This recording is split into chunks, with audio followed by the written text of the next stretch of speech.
The January 6th committee held another hearing on events leading up to the U.S. Capitol attack and any connection between extremist groups and the Trump White House. The hearing included portions of a recent tape deposition with former White House counsel Pat Cipollone and in-person testimony from a former Oath Keepers spokesperson who called the group a violent militia, and a man who pled guilty to breaching the U.S. Capitol. This runs about 2.5 hours.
The Select Committee to investigate the January 6th attack on the United States Capitol will be in order.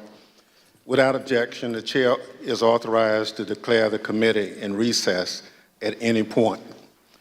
Pursuant to House Deposition Authority Regulation 10, the Chair announces the committee's approval to release the deposition material presented during today's hearing. Good afternoon. When I think about the most basic way to explain the importance of elections in the United States, there's a phrase that always comes to mind. It may sound straightforward, but it's meaningful. We settle our differences at the ballot box.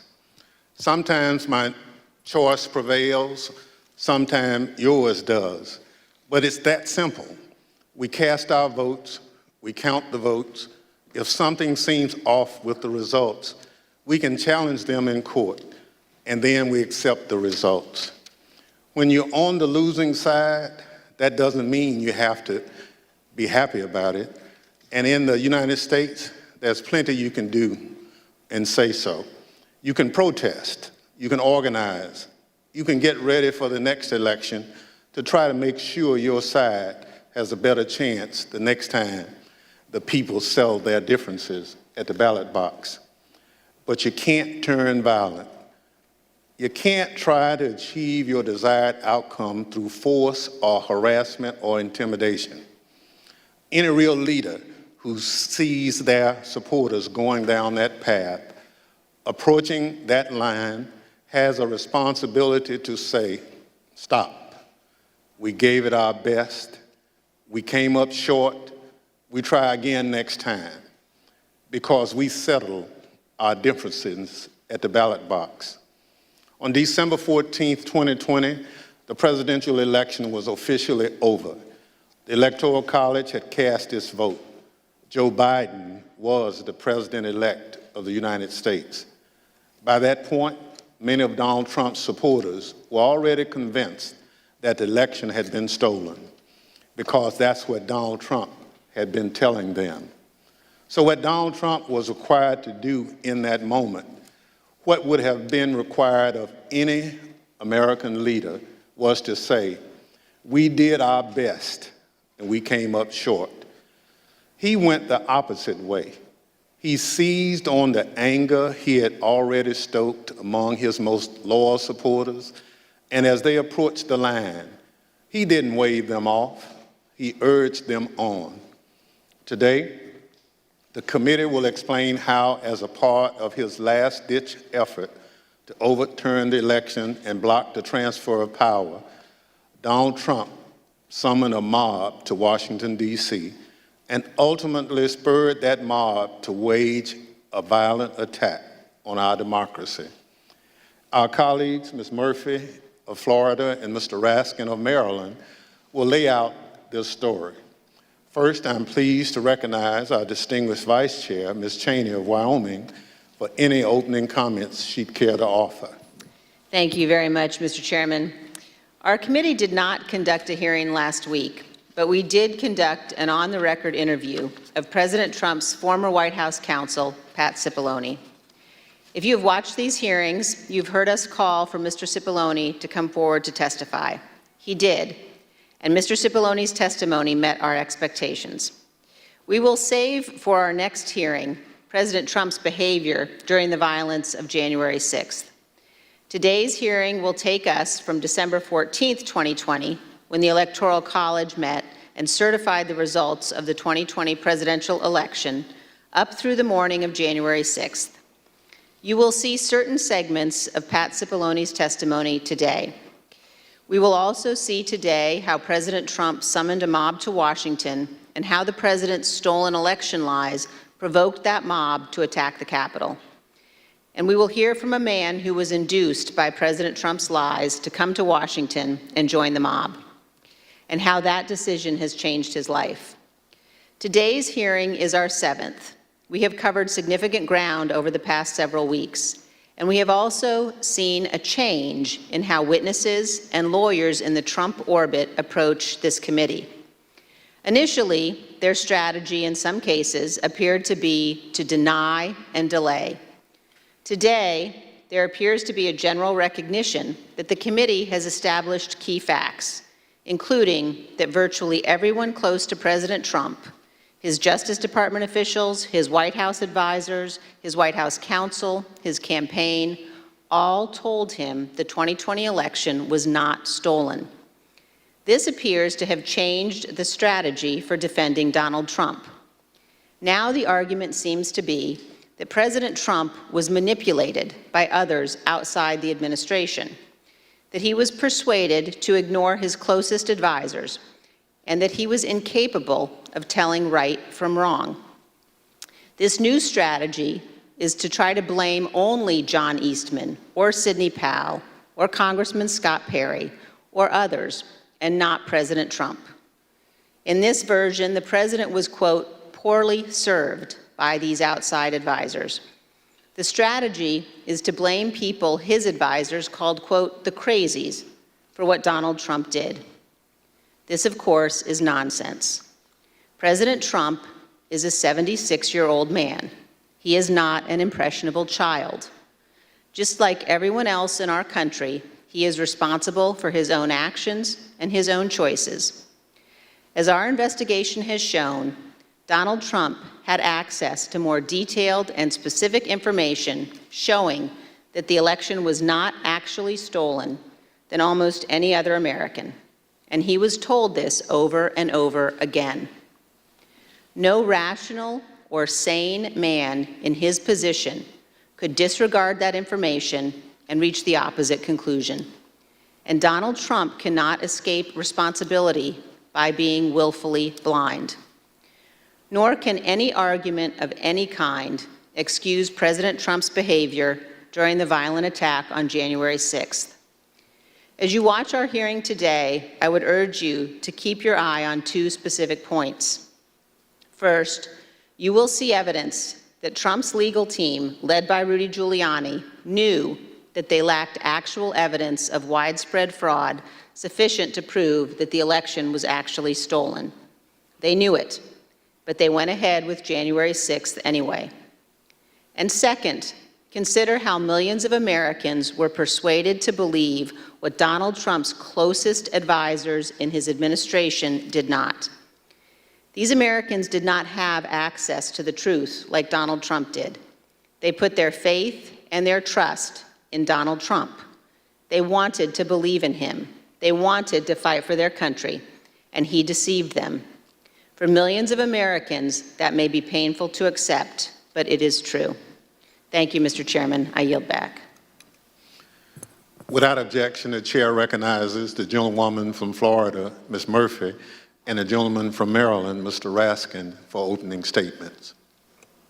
Thank you, Mr. Chairman. We know beyond a shadow of a doubt that then President Donald Trump lost in a free and fair election. And yet, President Trump insisted that his loss was due to fraud in the election process, rather than to the democratic will of the voters. The president continued to make this claim despite being told again and again by the courts, by the Justice Department, by his campaign officials, and by some of his closest advisors that the evidence did not support this assertion. This was the big lie, and millions of Americans were deceived by it. Too many of our fellow citizens still believe it to this day. It's corrosive to our country and damaging to our democracy. As our committee has shown in prior hearings, following the election, President Trump relentlessly pursued multiple interlocking lines of effort, all with a single goal: to remain in power despite having lost. The lines of effort were aimed at his loyal Vice President, Mike Pence, at state election and elected officials, and at the U.S. Department of Justice. The president pressured the vice president to obstruct the process to certify the election result. He demanded that state officials find him enough votes to overturn the election outcome in that state, and he pressed the Department of Justice to find widespread evidence of fraud. When justice officials told the president that such evidence did not exist, the president urged them to simply declare that the election was corrupt. On December 14th, the Electoral College met to officially confirm that Joe Biden would be the next president. The evidence shows that once this occurred, President Trump and those who were willing to aid and abet him turned their attention to the joint session of Congress scheduled for January 6th, at which the vice president would preside. In their warped view, this ceremonial event was the next, and perhaps the last, inflection point that could be used to reverse the outcome of the election before Mr. Biden's inauguration. As President Trump put it, the vice president and enough members of Congress simply needed to summon the courage to act. To help them find that courage, the president called for backup. Early in the morning of December 19th, the president sent out a tweet urging his followers to travel to Washington, D.C. for January 6th. "Be there, we'll be wild," the president wrote. As my colleague, Mr. Raskin, will describe in detail, this tweet served as a call to action, and in some cases, as a call to arms for many of President Trump's most loyal supporters. It's clear the president intended the assembled crowd on the January 6th to serve his goal. And as you have already seen, and as you will see again today, some of those who were coming had specific plans. The president's goal was to stay in power for a second term despite losing the election. The assembled crowd was one of the tools to achieve that goal. And in today's hearing, we will focus on events that took place in the final weeks leading up to January 6th, starting in mid-December. And we'll add color and context to evidence you've already heard about, and we'll also provide additional new evidence. For example, you'll hear about meetings in which the president entertained extreme measures designed to help him stay in power, like the seizure of voting machines. We will show some of the coordination that occurred between the White House and members of Congress as it relates to January 6th. And some of these members of Congress would later seek pardons. We will also examine some of the planning for the January 6th protests, placing special emphasis on one rally planner's concerns about the potential violence. And we will describe some of the president's key actions on the evening of January 5th and the morning of January 6th, including how the president edited and ad-libbed his speech that morning at the Ellipse, directed the crowd to march to the Capitol, and spoke off script in a way that further inflamed an already angry crowd. I yield to the gentleman from Maryland, Mr. Raskin. Thank you, Ms. Murphy. Mr. Chairman, Madam Vice Chair. 4 days after the electors met across the country and made Joe Biden the president-elect, Donald Trump was still trying to find a way to hang on to the presidency. On Friday, December 18th, his team of outside advisors paid him a surprise visit in the White House that would quickly become the stuff of legend. The meeting has been called unhinged, not normal, and the craziest meeting of the Trump presidency. The outside lawyers who'd been involved in dozens of failed lawsuits had lots of theories supporting the big lie, but no evidence to support it. As we will see, however, they brought to the White House a draft executive order that they had prepared for President Trump to further his ends. Specifically, they proposed the immediate mass seizure of state election machines by the U.S. military. The meeting ended after midnight with apparent rejection of that idea. In the wee hours of December 19th, dissatisfied with his options, Donald Trump decided to call for a large and wild crowd on Wednesday, January 6th, the day when Congress would meet to certify the electoral votes. Never before in American history had a president called for a crowd to come contest the counting of electoral votes by Congress, or engaged in any effort designed to influence, delay, or obstruct the joint session of Congress in doing its work required by our Constitution and the Electoral Count Act. As we'll see, Donald Trump's 1:42 a.m. tweet electrified and galvanized his supporters, especially the dangerous extremists in the Oath Keepers, the Proud Boys, and other racist and white nationalist groups spoiling for a fight against the government. 3 rings of interwoven attack were now operating towards January 6th. On the inside ring, Trump continued trying to work to overturn the election by getting Mike Pence to abandon his oath of office as vice president and assert the unilateral power to reject electoral votes.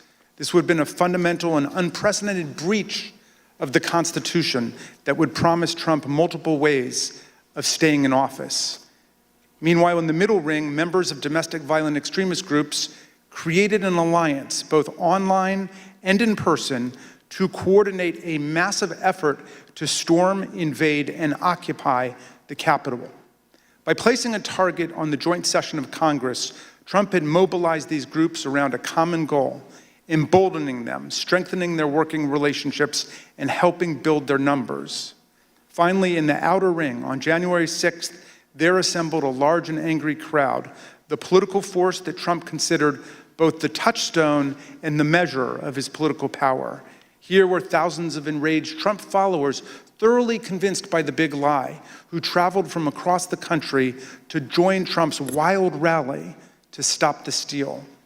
With the proper incitement by political leaders and the proper instigation from the extremists, many members of this crowd could be led to storm the Capitol, confront the vice president in Congress, and try to overturn the 2020 election result.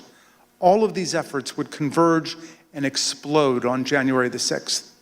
Mr. Chairman, as you know better than any other member of this committee from the wrenching struggle for voting rights in your beloved Mississippi, the problem of politicians whipping up mob violence to destroy fair elections is the oldest domestic enemy of constitutional democracy in America. Abraham Lincoln knew it too. In 1837, a racist mob in Alton, Illinois, broke into the offices of an abolitionist newspaper and killed its editor, Elijah Lovejoy. Lincoln wrote a speech in which he said that no transatlantic military giant could ever crush us as a nation, even with all of the fortunes in the world.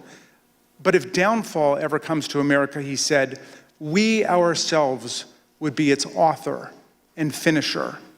If racist mobs are encouraged by politicians to rampage and terrorize, Lincoln said, they will violate the rights of other citizens and quickly destroy the bonds of social trust necessary for democracy to work. Mobs and demagogues will put us on a path to political tyranny, Lincoln said. As we'll see today, this very old problem has returned with new ferocity today as a president who lost an election deployed a mob which included dangerous extremists to attack the constitutional system of election and the peaceful transfer of power. And as we'll see, the creation of the internet and social media has given today's tyrants tools of propaganda and disinformation that yesterday's despots could only have dreamed of. I yield back to the gentle lady from Florida, Ms. Murphy. Article 2 of the United States Constitution establishes the Electoral College. Each state's laws provide that electors are to be chosen by a popular vote. And on December 14th, 2020, electors met in all 50 states and the District of Columbia to cast their votes. Joseph Biden won by a margin of 306 to 232. The election was over. Mr. Biden was the president-elect.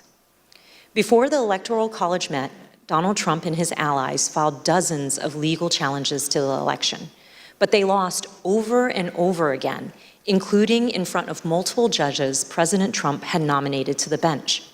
In many of these cases, the judges were highly critical of the arguments put forward, explaining that no genuine evidence of widespread fraud had been presented.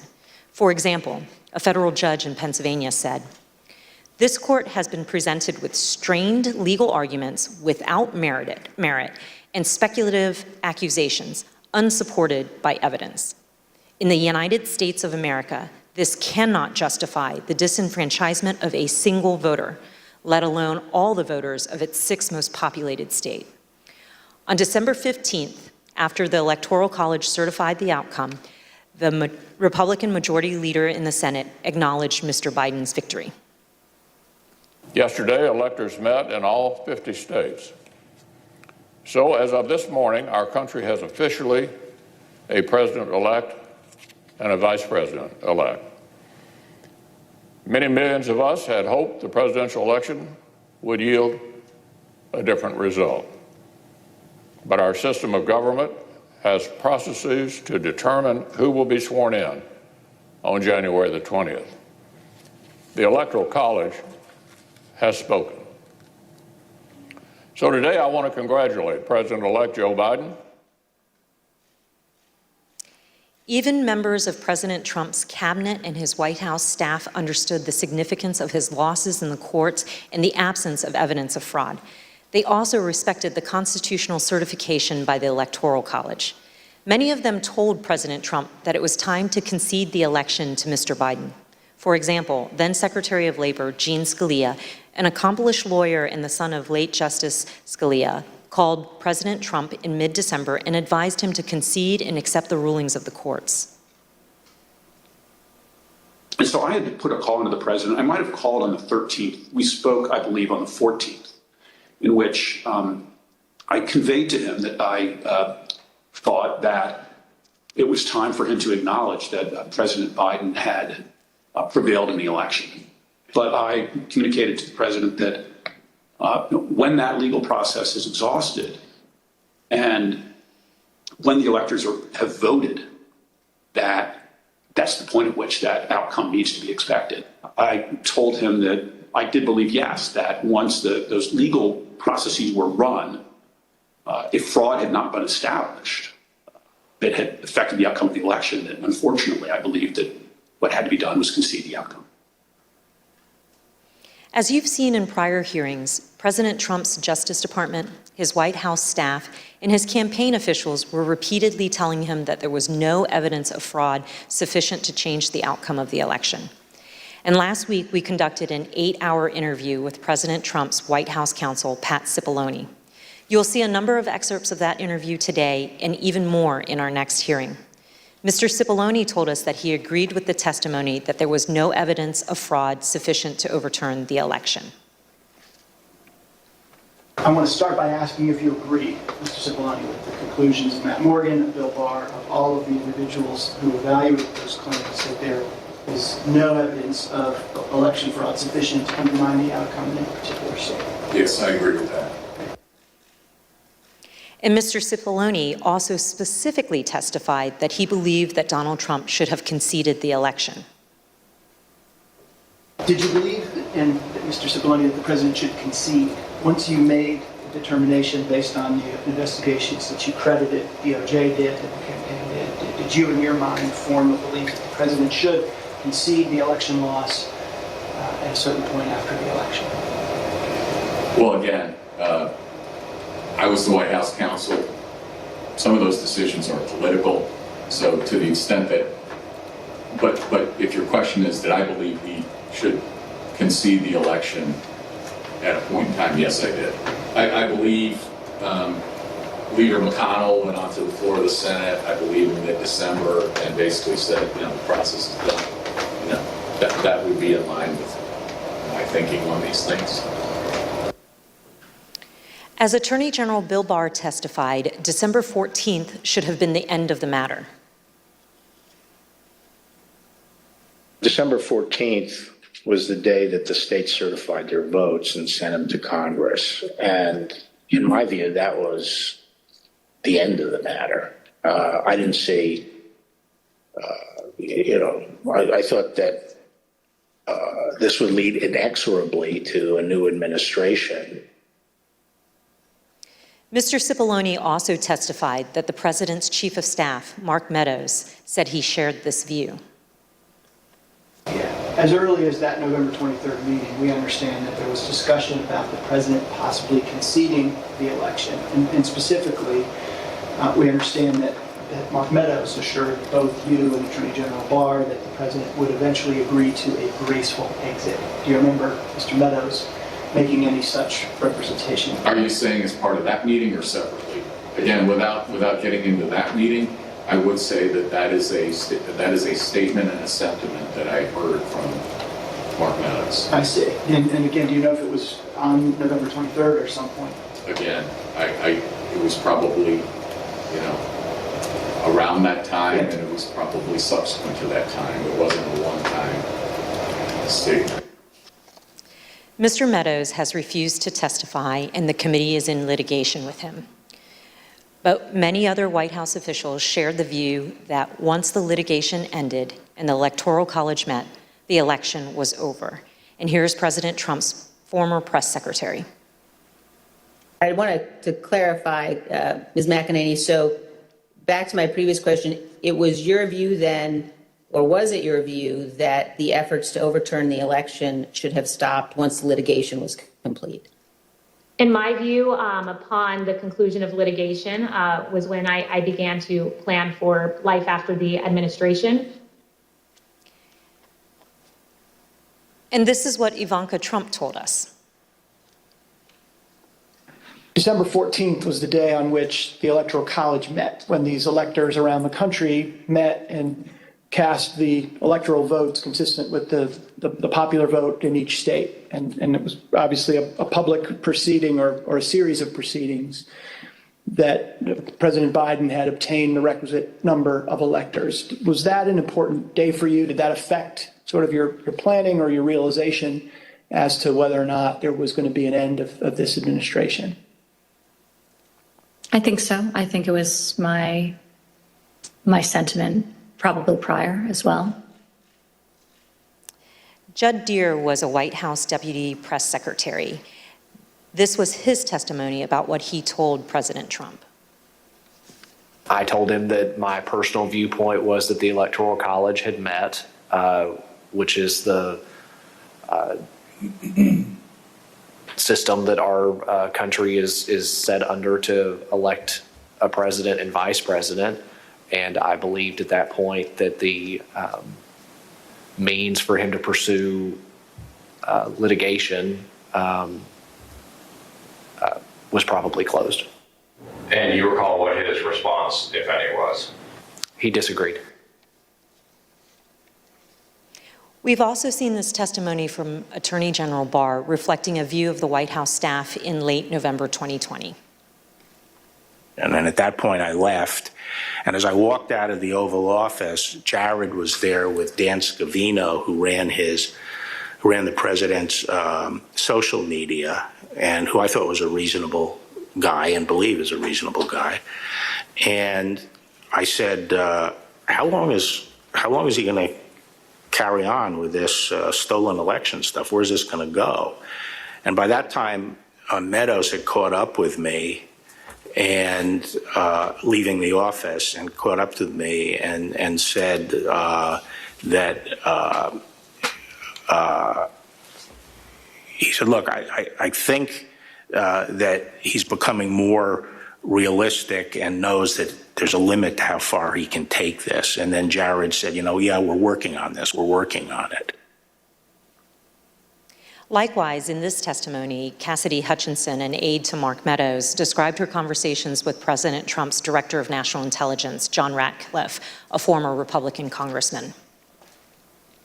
He had expressed to me that he was concerned that it could spiral out of control and potentially be dangerous, either for our democracy or the way that things were going for the 6th. Of course, underlying all of this is the fundamental principle that the President of the United States cannot simply disregard the rulings of state and federal courts, which are empowered to address specific election-related claims. The President cannot simply pretend that the courts had not ruled. by that time, the president or his associates had lost 60 out of 61 cases that they had brought to challenge different aspects of the election in a number of states. They lost 60 out of 61 of those cases. So by the time we get to January 3rd, that's been clear. I assume, Pat, that you would agree the president is obligated to abide by the rulings of the courts. Of course. And I assume you also would... Everybody is obligated to abide by rules, of course. And I assume you also would agree the president has a particular obligation to take care that the laws be faithfully executed. That is one of the president's obligations, correct. Yet President Trump disregarded these court rulings and the counsel from his closest advisors and continued his efforts to cling to power. In our prior hearings, you have heard considerable testimony about President Trump's attempts to corruptly pressure Vice President Pence to refuse to count electoral votes, to corrupt the Department of Justice, to pressure state officials and state legislatures, and to create and submit a series of fake electoral slates.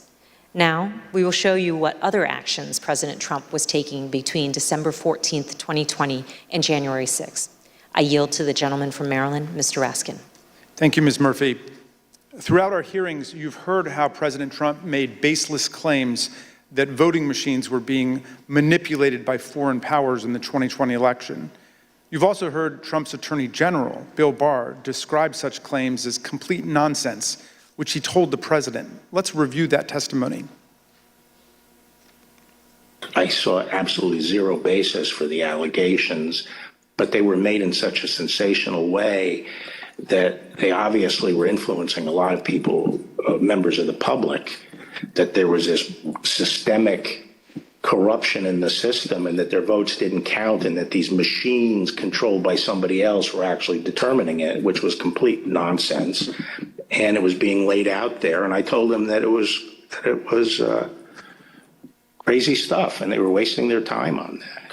And it was doing a grave disservice to the country.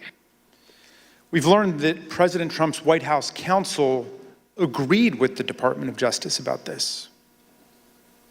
Attorney General Barr made a public announcement on December 1st, less than a month after the election, that he had seen no suspended fraud sufficient. Fair to say that by December 1st, you had reached the same conclusion? It's fair to say that I agree with Attorney General Barr's conclusion on December 1st. Yes, I did, and I supported that conclusion. However, the strong rejection of the Attorney General and the White House counsel of these claims did not stop the president from trying to press them in public. But that's not all he did. Indeed, as you'll see in this clip, the president asked Attorney General Bill Barr to have the Department of Justice seize voting machines in the states. My recollection is the president said something like, well, we could get to the bottom, some people say we could get to the bottom of this if the department seized the machines. It was a typical way of raising a point. And I said, absolutely not. There's no probable cause, and we're not going to seize any machines. And that was that. Yeah. But this wasn't the end of the matter. On the evening of December 18th, 2020, Sidney Powell, General Michael Flynn, and others entered the White House for an unplanned meeting with the president, the meeting that would last multiple hours and become hot-blooded and contentious. The executive order behind me on the screen was drafted on December the 16th, just 2 days after the Electoral College vote, by several of the president's outside advisors over a luncheon at the Trump International Hotel. As you can see here, this proposed order directs the Secretary of Defense to seize voting machines, quote, effective immediately, but it goes even further than that.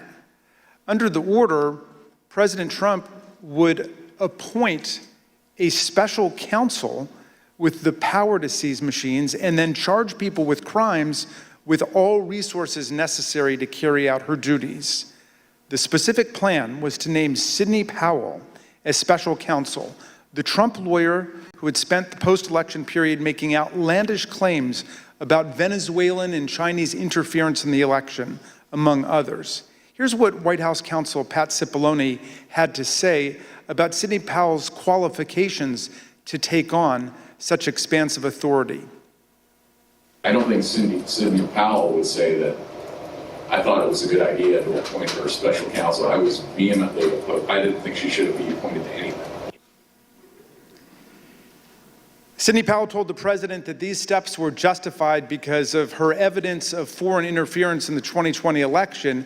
However, as we've seen, Trump's allies had no such evidence and, of course, no legal authority for the federal government to seize state voting machines. Here's Mr. Cipollone again denouncing Sidney Powell's terrible idea.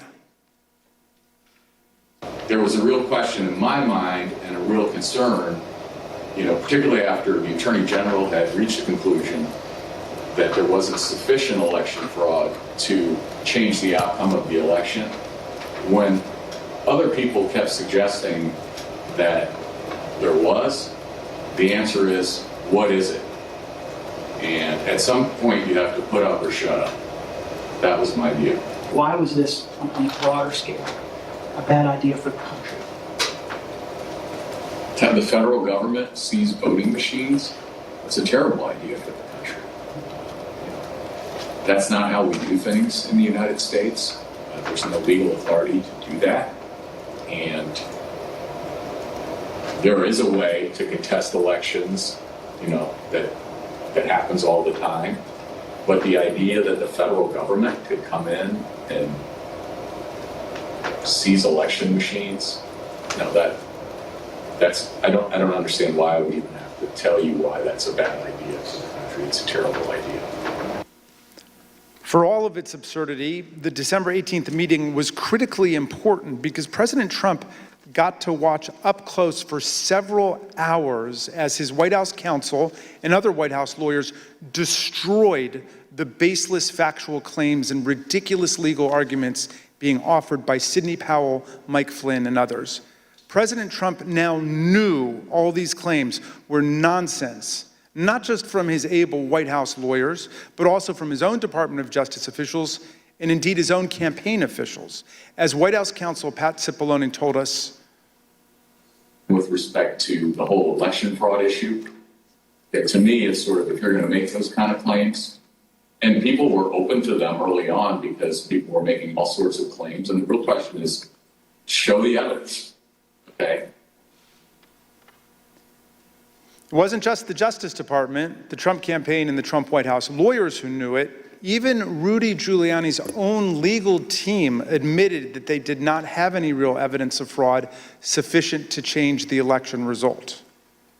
Here's an email from Rudy Giuliani's lead investigator, Bernie Kerik, on December 28, 2020, to Chief of Staff Mark Meadows. Mr. Kerik did not mince any words. We can do all the investigations we want later, but if the president plans on winning, it's the legislators that have to be moved, and this will do just that. Mr. Kerik wanted the president to win. What he didn't say in this email was what he would later tell the Select Committee in a letter that his lawyer wrote to us in November. The letter said, quote, "It was impossible for Mr. Kerik and his team to determine conclusively whether there was widespread fraud or whether that widespread fraud would have altered the outcome of the election." In other words, even Rudy Giuliani's own legal team knew before January 6th that they hadn't collected enough actual evidence to support any of their stolen election claims. Here's what Trump campaign senior advisor Jason Miller told the committee about some of the so-called evidence of fraud that the campaign had seen from the Giuliani team. So do you know what the examples of fraud, numbers, names, and supporting evidence was that you sent to Mo Brooks's office? And when I say you, I mean you or the campaign. There are some very, very general documents as far as say, for example, here are the handful of dead people in several different states. Here are explanations on a couple of the legal challenges as far as saying that the The rules were changed in an unconstitutional manner, but it was, to say that it was thin is probably an understatement. Here's how President Trump's deputy campaign manager described the evidence of fraud that the campaign had seen. You never came to learn or understand that Mayor Giuliani had produced evidence of election fraud. Is that fair? That's fair. And here's testimony that we received from the Speaker of the Arizona House of Representatives, Rusty Bowers, about an exchange that he had with Rudy Giuliani after the election. At some point, did one of them make a comment that they didn't have evidence, but they had a lot of theories? That was Mr. Giuliani. Chief of Staff Mark Meadows told people that he thought Trump should concede around the time the Electoral College certified the result. But nonetheless, he later worked to try to facilitate President Trump's wishes. Here's what Cassidy Hutchinson told us. During this period, I perceived his goal with all of this to keep Trump in office. He had very seriously and deeply considered the allegations of voter fraud. But when he began acknowledging that maybe there wasn't enough voter fraud to overturn the election, I witnessed him start to explore potential constitutional loopholes more extensively, which I then connected with John Eastman's theories. The startling conclusion is this: even an agreed upon complete lack of evidence could not stop President Trump, Mark Meadows, and their allies from trying to overturn the results of a free and fair election. So let's return to that meeting at the White House on the evening of December 18. That night, a group showed up at the White House, including Sidney Powell, retired Lieutenant General Michael Flynn, and former Overstock.com CEO Patrick Byrne. After gaining access to the building from a junior White House staffer, the group made their way to the Oval Office. They were able to speak with the president by himself for some time until White House officials learned of the meeting. What ensued was a heated and profane clash between this group and President Trump's White House advisors, who traded personal insults, accusations of disloyalty to the president, and even challenges to physically fight. The meeting would last over 6 hours, beginning here in the Oval Office, moving around the West Wing, and many hours later, ending up in the president's private residence. The Select Committee has spoken with 6 of the participants, as well as staffers who could hear the screaming from outside the Oval Office. What took place next is best told in their own words, as you will see from this video. Did you believe that it was going to work, that you were going to be able to get to see the president without an appointment? I had no idea. In fact, you did get to see the president without an appointment. We did. How much time did you have alone with the president? And I say alone, you had other people with you, but right from his aides before the crowd came running? Probably no more than 10 or 15 minutes. Was in that... I bet Pat Cipollone set a new land speed record. I got a call either from Molly or Hirschman that I need to get to the Oval Office. So that was the first point that I had recognized, okay, there was nobody in there from the White House. Mark's gone. What's going on right now? I opened the door and I walked in. I saw General Flynn. I saw Sidney Powell sitting there. I was not happy to see the people who were in the Oval Office. Explain why. Well, again, I don't think they were providing. Well, first of all, the Overstock person, I've never knew who this guy was. Actually, the first thing I did, I walked in, I looked at him, and I said, "Who are you?" And he told me. I don't think any of these people were providing the president with good advice, and so I didn't understand how they had gotten in. In the short period of time that you had with the president, did he seem receptive to the presentation that you were making? He was very interested in hearing particularly about the CISA finding and the terms of 13848 that apparently nobody else had bothered to inform him of. I was asking, like, you claim the Democrats were working with Hugo Chavez, Venezuelans, and whomever else. And at one point, General Flynn took out a diagram that supposedly showed IP addresses all over the world, and ISP who was communicating with whom via the machines, and some comment about like Nest thermostats being hooked up to the internet. So it's been reported that during this meeting, Ms. Powell talked about Dominion voting machines and made various election fraud claims that involve foreign countries such as Venezuela, Iran, and China. Is that accurate? Sure. Was the meeting tense? Oh, yeah. It was not a casual meeting. Explain. I mean, at times there were people shouting at each other, hurling insults at each other. It wasn't just sort of people sitting around on a couch, like chit-chatting. Do you recall whether he raised to Ms. Powell the fact that she and the campaign had lost all of the 60 cases that they had brought in litigation? Yes, he raised that. And what was the response? I don't remember what she said. I don't think it was a good response.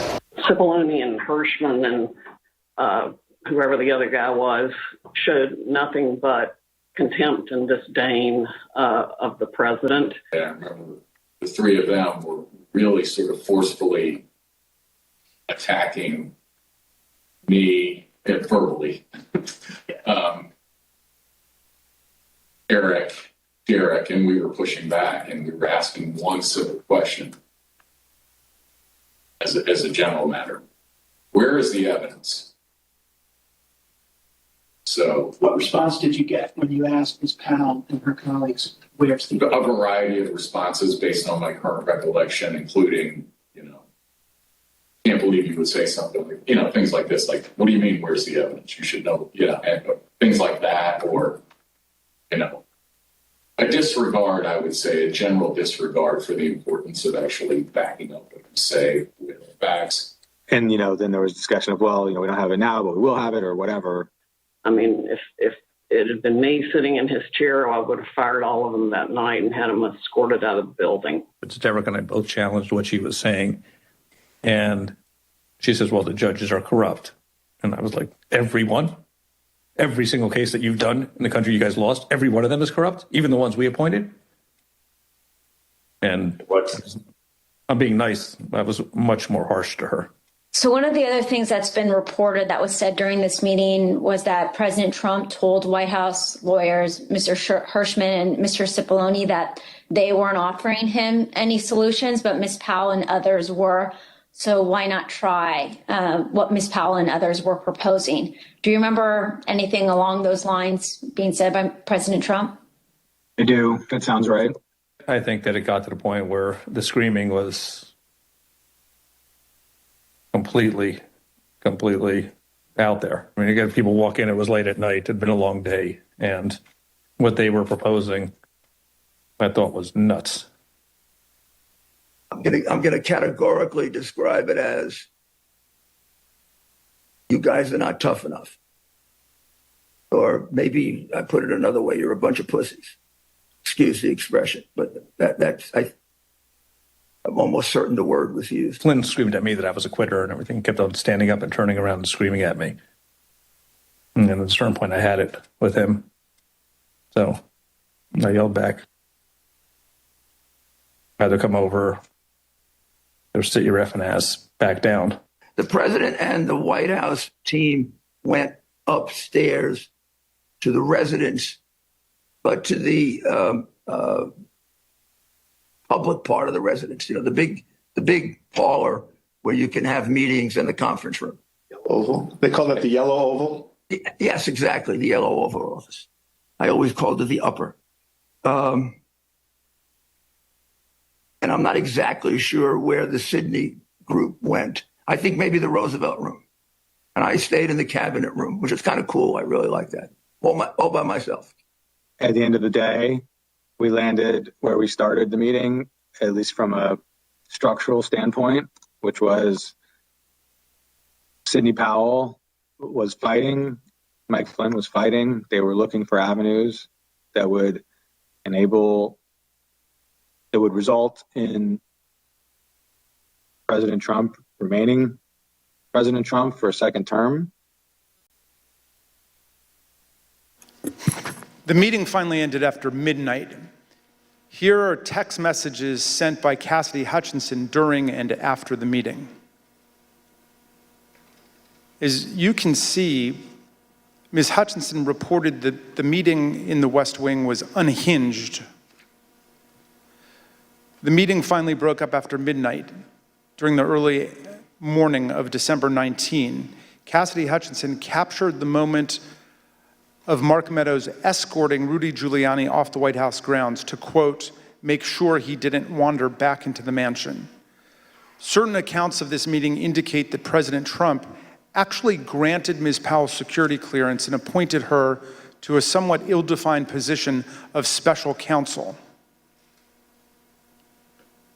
He asked Pat Cipollone if he had the authority to name me special counsel, and he said yes. And then he asked him if he had the authority to give me whatever security clearance I needed, and Pat Cipollone said yes. And then the president said, okay, I'm naming her that, and I'm giving her security clearance. And then shortly before we left, and it totally blew up, was when Cipollone and/or Hirschman and whoever the other young man was said, you can name her whatever you want to name her, and no one's going to pay any attention to it. How did he respond? How did the president respond to that? Something like, you see what I deal with this all the time. Over the ensuing days, no further steps were taken to appoint Sidney Powell, but there is some ambiguity about what the president actually said and did during the meeting. Here is how Pat Cipollone described it. I don't know what her understanding of whether she had been appointed, what she had been appointed to. Okay. In my view, she hadn't been appointed to anything and ultimately wasn't appointed to anything because there had to be other steps taken. So that was my view when I left the meeting, but she may have a different view and others may have a different view and the president may have a different view. Were any steps taken, including the president himself, telling her she'd been appointed? Again, I'm not going to get into what the president said in the meeting. My recollection is you're not appointed till steps are taken to get the paperwork done. And when I left the meeting, okay,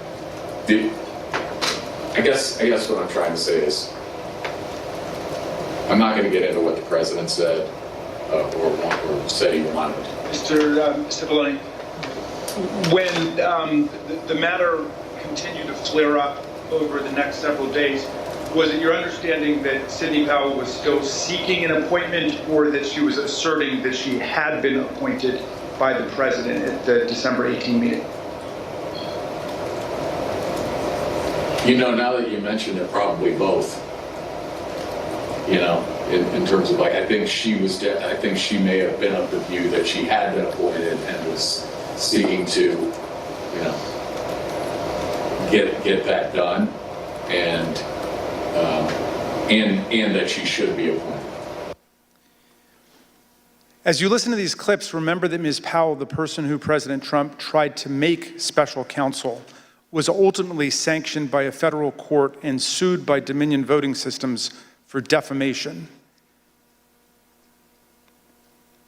In her own defense to that lawsuit, Sidney Powell argued that, quote, no reasonable person would conclude that the statements were truly statements of fact.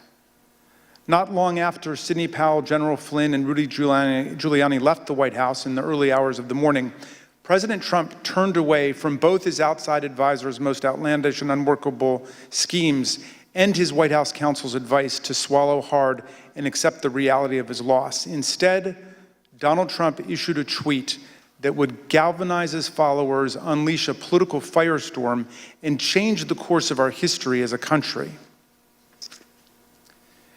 Trump's purpose was to mobilize a crowd. And how do you mobilize a crowd in 2020? With millions of followers on Twitter, President Trump knew exactly how to do it. At 1:42 a.m. on December 19, 2020, shortly after the last participants left the unhinged meeting, Trump sent out the tweet with his explosive invitation. Trump repeated his big lie and claimed it was, quote, statistically impossible to have lost the 2020 election before calling for a big protest in D.C. on January 6th. Be there, will be wild. Trump supporters responded immediately. Women for America First, a pro-Trump organizing group, had previously applied for a rally permit for January 22nd and 23rd in Washington, D.C., several days after Joe Biden was to be inaugurated. But in the hours after the tweet, they moved their permit to January 6th, 2 weeks before. This rescheduling created the rally where Trump would eventually speak.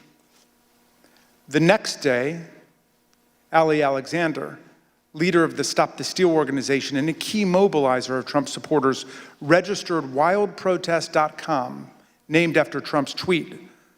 Wildprotest.com provided comprehensive information about numerous newly organized protest events in Washington. It included event times, places, speakers, and details on transportation to Washington, D.C. Meanwhile, other key Trump supporters, including far-right media personalities, began promoting the wild protest on January 6th. It's Saturday, December 19th. The year is 2020. And one of the most historic events in American history has just taken place. President Trump, in the early morning hours today, tweeted that he wants the American people to march on Washington, D.C. on January 6, 2021. And now Donald Trump is calling on his supporters to descend on Washington, D.C., January 6th. He is now calling on we, the people, to take action and to show our numbers. We're going to only be saved by millions of Americans moving to Washington, occupying the entire area, if necessary, storming right into the Capitol. You know, we know the rules of engagement. If you have enough people, you can push down any kind of a fence or a wall. This could be Trump's last stand. And it's a time when he has specifically called on his supporters to arrive in D.C. That's something that may actually be the big push Trump supporters need to say, this is it. It's now or never. You better understand something, son. You better understand something. Red wave, bitch. Red wave. There's going to be a red wedding going down January 6th. On that day, Trump says, show up for a protest. It's going to be wild. And based on what we've already seen from the previous events, I think Trump is absolutely correct. Motherfucker, you better look outside. You better look out January 6th. Kick that fucking door open. Look down the street. There's going to be 1 million plus geeked up armed Americans. The time for games is over. The time for action is now. Where were you when history called? Where were you when you and your children's destiny and future was on the line? In that clip, you heard one of Trump's supporters predict a red wedding, which is a pop culture reference to mass slaughter. But the point is that Trump's call to Washington reverberated powerfully and pervasively online. The committee has interviewed a former Twitter employee who explained the effect that Trump had on the Twitter platform. This employee was on the team responsible for platform and content moderation policies on Twitter throughout 2020 and 2021. The employee testified that Twitter considered adopting a stricter content moderation policy after President Trump told the Proud Boys to stand back and stand by from the lectern at the September 29th presidential debate. But Twitter chose not to act. Here's the former employee, whose voice has been obscured to protect their identity, discussing Trump's stand back and stand by comment and the effect it had. My concern was that the former president for seemingly the first time, was speaking directly to extremist organizations and giving them directives. We had not seen that sort of direct communication before. And that concerned me. So just to clarify further, you were worried, and others on Twitter were worried, that the president might use your platform to speak directly to folks who might be incited to violence? Yes. I believe that Twitter relished in the knowledge that they were also the favorite and most used service of the former president, and enjoyed having that sort of power within the social media ecosystem. If President Trump were anyone else, would it have taken until January 8th, 2021 for him to be suspended? Absolutely not. If the former President Donald Trump were any other user on Twitter, he would have been permanently suspended a very long time ago. Despite these grave concerns, Trump remained on the platform completely unchecked. Then came the December 19 tweet and everything it inspired. Indeed, it felt as if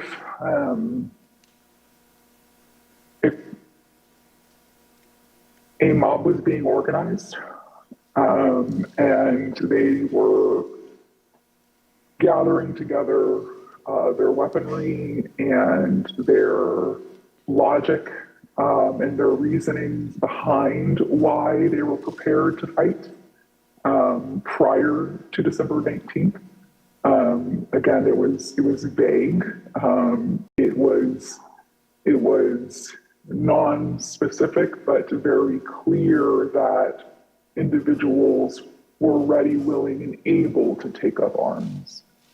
After this tweet on December 19th, again, it became clear not only were these individuals ready and willing, but the leader of their cause was asking them to join him in this cause and in fighting for this cause in DC on January 6th as well.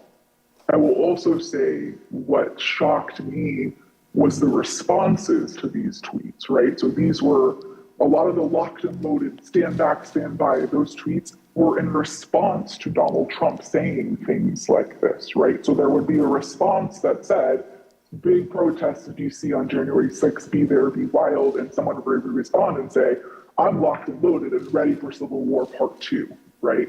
I very much believe that Donald Trump posting this tweet on December 19th was essentially staking a flag in DC on January 6th for his supporters to come and rally. And you were concerned about the potential for this gathering becoming violent? Absolutely. Indeed, many of Trump's followers took to social media to declare that they were ready to answer Trump's call. One user asked, is the 6th D-Day? Is that why Trump wants everyone there? Another asserted, Trump just told us all to come armed. Fucking A, this is happening. A third took it even further. It will be wild means we need volunteers for the firing squad. Jim Watkins, the owner of 8kun, the fringe online forum that was birthplace of the QAnon extremist movement, confirmed the importance of Trump's tweet. Why did you first decide to go to DC for January 6th? When the President of the United States announced that he was going to have a rally, then I bought a ticket and went. Watkins was at the Capitol on January 6th. Some who have since been indicted for their involvement in the attack on the Capitol also responded. One of them posted on the 19th, quote, calling all patriots, be in Washington, D.C., January the 6th. This wasn't organized by any group. DJT has invited us, and it's going to be wild. Some of the online rhetoric turned openly homicidal and white nationalist, such as, why don't we just kill them, every last Democrat, down to the last man, woman, and child? And it's time for the day of the rope. White revolution is the only solution. Others realized that police would be standing in the way of their effort to overturn the election. So one wrote, I'm ready to die for my beliefs. Are you ready to die, police? Another wrote on the Donald.win, cops don't have standing if they're laying on the ground in a pool of their own blood. The Donald.win was an openly racist and anti-Semitic forum. The Select Committee deposed that site's founder, Jody Williams. He confirmed how the president's tweet created a laser-like focus on the date of January the 6th. I mean, people have been talking about going to D.C. as soon as the election was over. And do you recall whether or not the conversation around those dates centered on the 6th after the president's tweet? Oh, sure. Yeah. I mean, after it was announced that, he was going to be there on the 6th to talk, yes. Then anything else was kind of shut out, and it was just going to be on the 6th. Okay. And that was pretty clearly reflected in the content on the site? Yeah, sure. On that site, many shared plans and violent threats. Bring handcuffs and wait near the tunnels, wrote one user. A commenter replied, suggesting zip ties instead. One post encouraged others to come with body armor, knuckles, shields, bats, pepper spray, whatever it takes. All of those were used on the 6th. The post concluded, join your local Proud Boys chapter as well. The Donald.win featured discussions of the tunnels beneath the Capitol complex, suggestions for targeting members of Congress, and encouragement to attend this once-in-a-lifetime event. While Trump supporters grew more aggressive online, he continued to rile up his base on Twitter. He said there was overwhelming evidence that the election was the biggest scam in our nation's history. As you can see, the president continued to boost the event, tweeting about it more than a dozen times in the lead up to January the 6th. Mr. Chairman, I reserve. The chair requests that those in the hearing room remain seated until the Capitol Police have escorted members from the room. Pursuant to the order of the committee of today, the chair declares the committee in recess for a period of approximately 10 minutes.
committee will be in order. The chair recognizes the gentleman from Maryland, Mr. Raskin. Mr. Chairman, President Trump's tweet drew tens of thousands of Americans to Washington to form the angry crowd that would be transformed on January the 6th into a violent mob.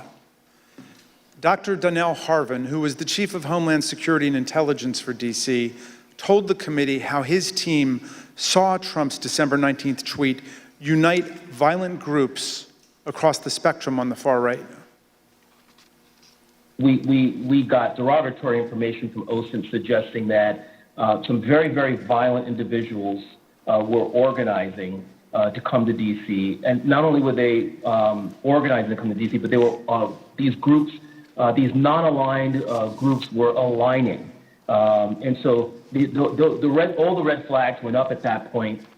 You know, when you have armed militia, collaborating with white supremacy groups, collaborating with conspiracy theory groups online, all toward the common goal, you start seeing what we call in terrorism a blended ideology, and that's a very, very bad sign. Then when they were clearly across, not just across one platform, but across multiple platforms of these groups coordinating, not just like chatting, hey, how's it going? You know, what's the weather like where you're at? But like, what are you bringing? What are you wearing? Where do we meet up? Do you have plans for the Capitol? That's operational. That's like pre-operational intelligence, right? And that is something that's clearly alarming. The Proud Boys and the Oath Keepers are two key groups that responded immediately to President Trump's call. The Proud Boys are a far-right street-fighting group that glorifies violence and white supremacy. The Oath Keepers are extremists who promote a wide range of conspiracy theories and sought to act as a private paramilitary force for Donald Trump. The Department of Justice has charged leaders of both groups with seditious conspiracy to overthrow the government of the United States on January the 6th. Trump's December 19th tweet motivated these two extremist groups, which have historically not worked together to coordinate their activities. December 19th at 10:22 a.m., just hours after President Trump's tweet, Kelly Meggs, the head of the Florida Oath Keepers, declared an alliance among the Oath Keepers, the Proud Boys, and the Florida Three Percenters, another militia group. He wrote, "We have decided to work together and shut this shit down." Phone records obtained by the Select Committee show that later that afternoon, Mr. Meggs called Proud Boys leader Enrique Tarrio, and they spoke for several minutes. The very next day, the Proud Boys got to work. The Proud Boys launched an encrypted chat called the Ministry of Self-Defense. The committee obtained hundreds of these messages, which show strategic and tactical planning about January the 6th, including maps of Washington, D.C. that pinpoint the location of police. In the weeks leading up to the attack, leaders in both the Proud Boys and the Oath Keepers worked with Trump allies. One such ally was Lieutenant General Michael Flynn, Trump's former national security advisor and one of the participants in the unhinged meeting at the White House on December 18th. He also had connections to the Oath Keepers. This photo from December 12th shows Flynn and Patrick Byrne, another Trump ally who was present at that December 18th meeting, guarded by indicted Oath Keeper Roberto Minuta. Another view of the scene shows Oath Keepers leader Stuart Rhodes in the picture as well. Another central figure with ties to this network of extremist groups was Roger Stone, a political consultant and longtime confidant of President Trump. He pardoned both Flynn and Stone in the weeks between the election on November 3rd and January 6th. In the same time frame, Stone communicated with both the Proud Boys and the Oath Keepers regularly. The committee obtained encrypted content from a group chat called Friends of Stone, FOS, which included Stone, Rhodes, Tarrio, and Ali Alexander. The chat focused on various pro-Trump events in November and December of 2020, as well as January 6th. As you can see here, Stuart Rhodes himself urged the Friends of Stone to have people go to their state capitals if they cannot make it to Washington for the first Million MAGA March on November 14th. These friends of Roger Stone had a significant presence at multiple pro-Trump events after the election, including in Washington on December the 12th. On that day, Stewart Rhodes called for Donald Trump to invoke martial law, promising bloodshed if he did not.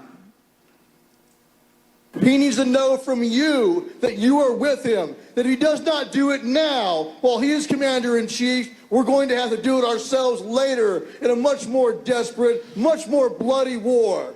Let's get it on now while he is still the commander-in-chief. Hooah! That night, the Proud Boys engaged in violence on the streets of Washington and hurled aggressive insults at the police. You oath breakers! Do your fucking job! Give us 1 hour! 1 hour! Just the previous night, the co-host of InfoWars issued an ominous warning at a rally alongside Roger Stone and Proud Boys leader Enrique Tarrio.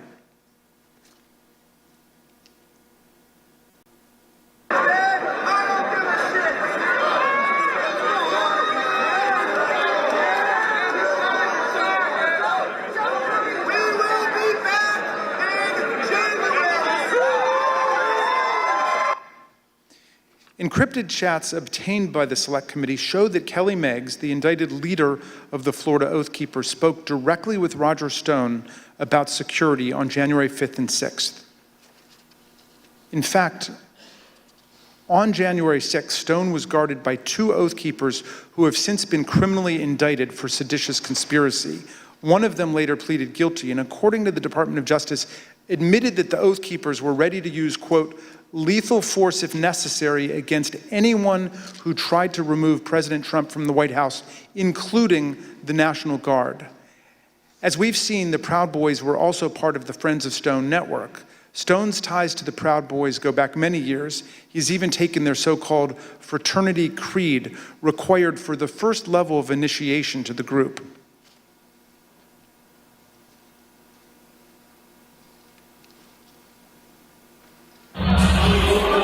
Hi, I'm Roger Stone. I'm a Western chauvinist. I refuse to apologize for creating a modern world. Thank you, Roger. Kelly Sorrell, a lawyer who assists the Oath Keepers and a volunteer lawyer for the Trump campaign, explained to the committee how Roger Stone and other figures brought extremists of different stripes and views together.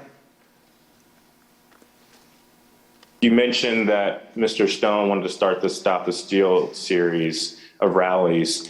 Who did you consider the leader of these rallies? It sounds like, from what you just said, it was Mr. Stone, Mr. Jones, and Mr. Ali Alexander. Is that correct? Those are the ones that became like the center point for everything. We'll learn more from Ms. Murphy about these individuals and their involvement in the days leading up to the violent attack on January 6th. We'll also hear how they were allowed to speak at a rally for President Trump the night before January 6th, even though organizers had expressed serious concerns about their violent and extremist rhetoric directly to Mark Meadows. And you'll hear testimony from White House aides who were with the president as he watched the crowd from the Oval Office and will testify about how excited he was for the following day. Let me note now that our investigation continues on these critical issues. We have only shown a small fraction of what we have found. I look forward to the public release of more of our findings later, Mr. Chairman, and I now yield back. Gentleman yields back. Chair recognizes the gentlewoman from Florida, Ms. Murphy. During our most recent hearing, the committee showed some evidence of what President Trump, Chief of Staff Mark Meadows, and other White House officials knew about the potential for violence on January 6th. And despite this information, they made no effort to cancel the rally, halt the march to the Capitol, or even to lower the temperature among President Trump's supporters. Katrina Pearson, one of the organizers of January 6th rally and a former campaign spokeswoman for President Trump, grew increasingly apprehensive after learning that multiple activists had been proposed as speakers for the January 6th rally.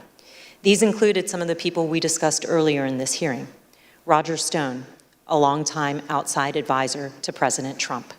Alex Jones, the founder of the conspiracy theory website InfoWars, and Ali Alexander, an activist known for his violent political rhetoric.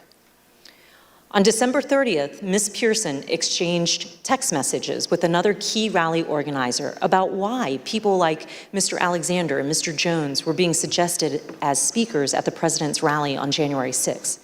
Ms. Pearson's explanation was POTUS, and she remarked that the president likes the crazies. The committee asked Ms. Pearson about these messages, and this is what she said. So when you said that he likes the crazies, were you talking about President Trump? Yes, I was talking about President Trump. He loved people who viciously defended him in public. But consistent in terms of the support for these people, at least with what the president likes, from what you could tell. Yes, the people that would be very, very vicious and publicly defending him. On January 2nd, Ms. Pearson's concerns about the potential rally speakers had grown serious enough that she reached out to Mr. Meadows directly. She wrote, "Good afternoon. Would you mind giving me a call regarding this January 6th event? Things have gotten crazy and I desperately need some direction, please." According to phone records obtained by the committee, Ms. Pearson received a phone call from Mr. Meadows 8 minutes later. Here is what Ms. Pearson said about that conversation. So what specifically did you tell him, though, about other events? Just that there were a bunch of entities coming in. Some were very suspect, but they're going to be on other stages, some on other days. A very, very brief overview of what was actually happening and why I raised the red flags. And when you told him that people were very suspect, what did you tell him what you meant by that? Or what did you convey to him about what you were, the problems with these folks? I think I even texted him some of my concerns, but I did briefly go over some of the concerns that I had raised to everybody with Alex Jones or Ali Alexander and some of the rhetoric that they were doing.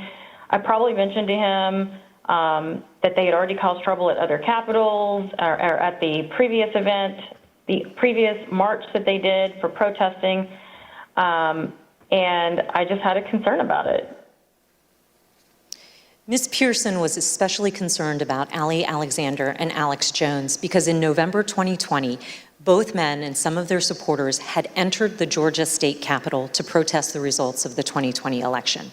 Ms. Pearson believed that she mentioned this to Mark Meadows on this January 2nd call.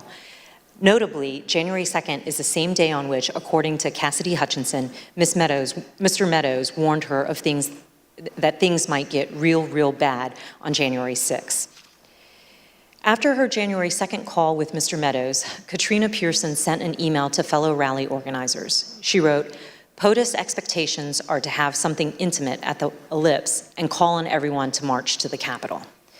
President's own documents suggest that the president had decided to call on his supporters to go to the Capitol on January 6th, but that he chose not to widely announce it until his speech on the Ellipse that morning. The committee has obtained this draft, undated tweet from the National Archives. It includes a stamp stating, "President has seen." The draft tweet reads, "I will be making a big speech at 10 a.m. on January 6th at the Ellipse, south of the White House. Please arrive early. Massive crowds expected. March to the Capitol after. Stop the steal." Although this tweet was never sent, rally organizers were discussing and preparing for the march to the Capitol in the days leading up to January 6th. This is a January 4th text message from a rally organizer to Mike Lindell, the MyPillow CEO. The organizer says, "This stays between us. We're having a second stage at the Supreme Court again after the Ellipse. POTUS is going to have us march there / the Capitol. It cannot get out about the second stage because people will try and set up another and sabotage it. It can also not get out about the march because I will be in trouble with the National Park Service and all the agencies. But POTUS is going to just call for it, quote, unexpectedly." The end of the message indicates that the president's plan to have his followers march to the Capitol was not being broadly discussed. And then on the morning of January 5th, Ali Alexander, whose firebrand style concerned Katrina Pearson, sent a similar text to a conservative journalist. Mr. Alexander said, "Tomorrow, ellipse then U.S. Capitol. Trump is supposed to order us to the Capitol at the end of his speech, but we will see." President Trump did follow through on his plan, using his January 6th speech to tell his supporters to march to the Capitol on January 6th. The evidence confirms that this was not a spontaneous call to action, but rather was a deliberate strategy decided upon in advance by the president. Another part of the president's strategy involved certain members of Congress who amplified his unsupported assertions that the election had been stolen. In the weeks after the election, the White House coordinated closely with President Trump's allies in Congress to disseminate his false claims and to encourage members of the public to fight the outcome on January 6.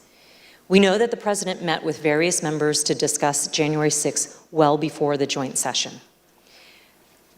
The president's private schedule for December 21st, 2020 shows a private meeting with Republican members of Congress. We know that Vice President Pence, Chief of Staff Mark Meadows, and Rudy Giuliani also attended that meeting. We obtained an email that was sent from Congressman Mo Brooks of Alabama to Mark Meadows setting up that meeting. The subject line is, White House meeting December 21st regarding January 6th. In his email, Congressman Brooks explained that he had not asked anyone to join him in the, quote, January 6th effort, because in his view, quote, only citizens can exert the necessary influence on senators and congressmen to join this fight against massive voter fraud and election theft. At this point, you may also recall testimony given in our earlier hearing by Acting Attorney General Richard Donahue, who said that the president asked the Department of Justice to, quote, just say that the election was corrupt and leave the rest to me and the Republican congressmen. According to White House visitor logs obtained by the committee, members of Congress present at the White House on December 21st included Congressman Brian Babin, Andy Biggs, Matt Gaetz, Louis Gohmert, Paul Gosar, Andy Harris, Jody Hice, Jim Jordan, and Scott Perry. Then Congresswoman-elect Marjorie Taylor Greene was also there. We heard testimony in an early hearing that a pardon was ultimately requested by Congressman Mo Brooks and other members of Congress who attended this meeting. We've asked witnesses what happened during the December 21st meeting, and we've learned that part of the discussion centered on the role of the vice president during the counting of the electoral votes. These members of Congress were discussing what would later be known as the Eastman theory, which was being pushed by attorney John Eastman.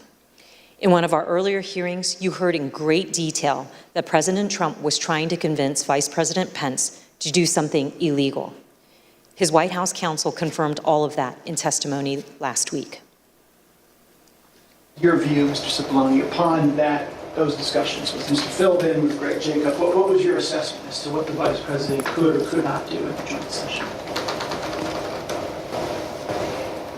What was my assessment about what he could or couldn't do? Yes, your view of the issue. My view was that the vice president didn't have the legal authority to do anything except what he did.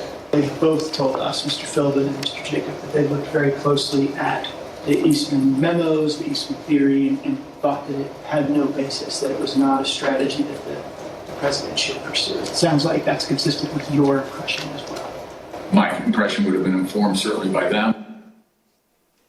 Campaign senior advisor Jason Miller told us that Mr. Cipollone thought John Eastman's theories were nutty, something Mr. Cipollone wouldn't refute.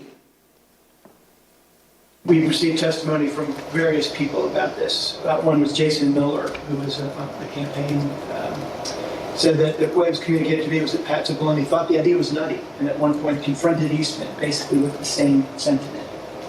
I don't have any reason to contradict what he said. On January 4th, John Eastman went to the White House to meet with the president and vice president. Mr. Cipollone tried to participate in this meeting, but he was apparently turned away. You didn't go to the meeting in the Oval Office where Eastman met with the president and with the vice president. Do you remember why you didn't personally attend? I did walk to that meeting, and I did go into the Oval Office with the idea of attending that meeting, and then I ultimately did not attend that meeting. Why not? The reasons for that are privilege. Okay. Were you asked to not attend the meeting, or did you make a personal decision not to attend the meeting? Again, without getting into privilege. Recall that Greg Jacob, the vice president's counsel, stated that Mr. Eastman acknowledged he would lose 9-0 if his legal theory were challenged in the Supreme Court. Mr. Cipollini had reviewed Mr. Eastman's legal theory and expressed his view repeatedly that the vice president was right. He even offered to take the blame for the vice president's position. I thought that the vice president did not have the authority to do what was being suggested under a proper reading of the law. I conveyed that. Okay. I think I actually told somebody, in the vice president's, just blame me. This is, I'm not a politician. I don't, I just said, I'm a lawyer. This is my legal opinion.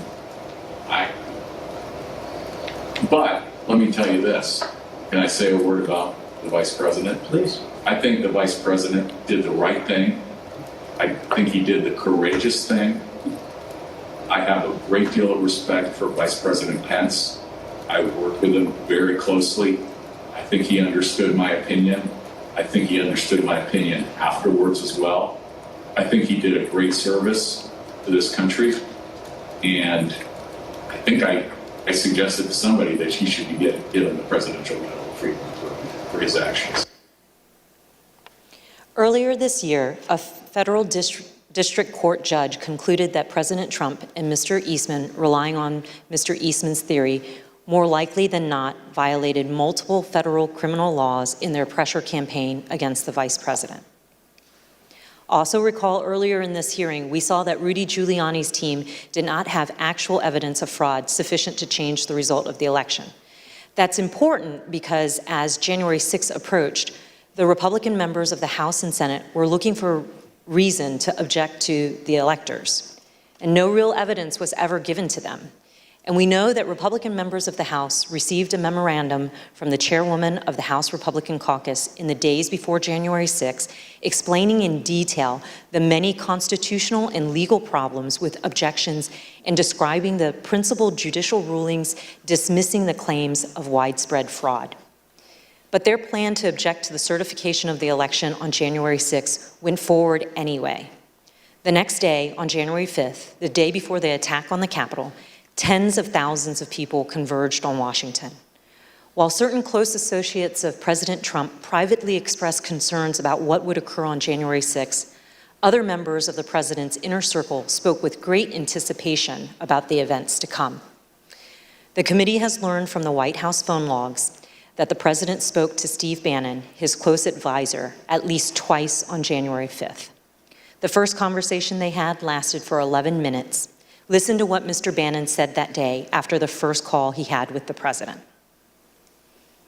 All hell is going to break loose tomorrow. It's all converging, and now we're on, as they say, the point of attack, right? The point of attack tomorrow. I'll tell you this. It's not going to happen like you think it's going to happen, okay? It's going to be quite extraordinarily different. And all I can say is strap in. From those same phone logs, we know that the president and Mr. Bannon spoke again on the phone that evening, this time for 6 minutes. That same day, on the eve of January 6, supporters of President Trump gathered in Washington, D.C. at another rally. This rally was held at Freedom Plaza, which is located near the White House, and featured some of the speakers who Katrina Pearson and others deemed too extreme to share the stage with the president the next morning. And as this rally was underway, the president asked members of his staff to come to the Oval Office. Let's hear from the White House aides who were in the Oval Office that night. I was in the office, in the Oval Office, and he had asked me to open the door so that he could hear. I guess there was a concert or a rap or something going on. Did he say anything other than just open the door? He made a comment. I don't remember specifically what he said, but there's a lot of energy. When we walked in, the staff was kind of standing up and assembled along the wall. and the president was at the desk, and Dan Scavino was on the couch, and the president was dictating a tweet that he wanted Scavino to send out. Then the president started talking about the rally the next day. He had the door of the Oval open to the Rose Garden because you could hear the crowd already assembled outside on the ellipse, and they were playing music, and it was so loud that you could feel it shaking in the Oval. He was in a very good mood, and I say that because he had not been in a good mood for weeks leading up to that, and then it seemed like he was in a fantastic mood that evening. He asked if members of Congress would be with him tomorrow. And what do you understand by meaning voting in his favor as opposed to physically with him or anything like that? Yeah, I took that to mean not voting to certify the election. Then he did look to the staff and ask for ideas of how, if I recall, he said that we could make the rhinos do the right thing, is the way he phrased it. And no one spoke up initially because I think everyone was trying to process what that he meant by that. The president was making notes then, talking then about we should go up to the Capitol. What's the best route to go to the Capitol? I said he should focus on policy accomplishments. I didn't mention it. What was his response? He acknowledged that and said we've had a lot, something along those lines, and then he fairly quickly moved to how fired up the crowd was going to be. And what did he say about it? Just that they were fired up, they were angry, they feel like the election has been stolen, that the election was rigged. Did he give any indication of how he knew that the crowd was fired up or angry? He continued to reference being able to hear them outside. Through the open door of the Oval Office, the president could hear the sound of the crowd and the music at the rally at the Freedom Plaza. And these are some of the things that they were saying there at the plaza, just blocks from where the president sat that evening, excited for the next day. This is nothing less than an epic struggle for the future of this country between dark and light, between the godly and the godless, between good and evil. And we will win this fight, or America would step off into 1,000 years of darkness. Tomorrow, trust me, the American people that are standing on the soil that we are standing on tonight, and they're going to be standing on this soil tomorrow, this is soil that we have fought for, and we will fight for in the future. The members of Congress, the members of the House of Representatives, the members of the United States Senate, those of you who are feeling weak tonight, those of you that don't have the moral fiber in your body, get some tonight, because tomorrow we the people are going to be here, and we want you to know that we will not stand for a lie. We will not stand for a lie. I want them to know that 1776 is always an option.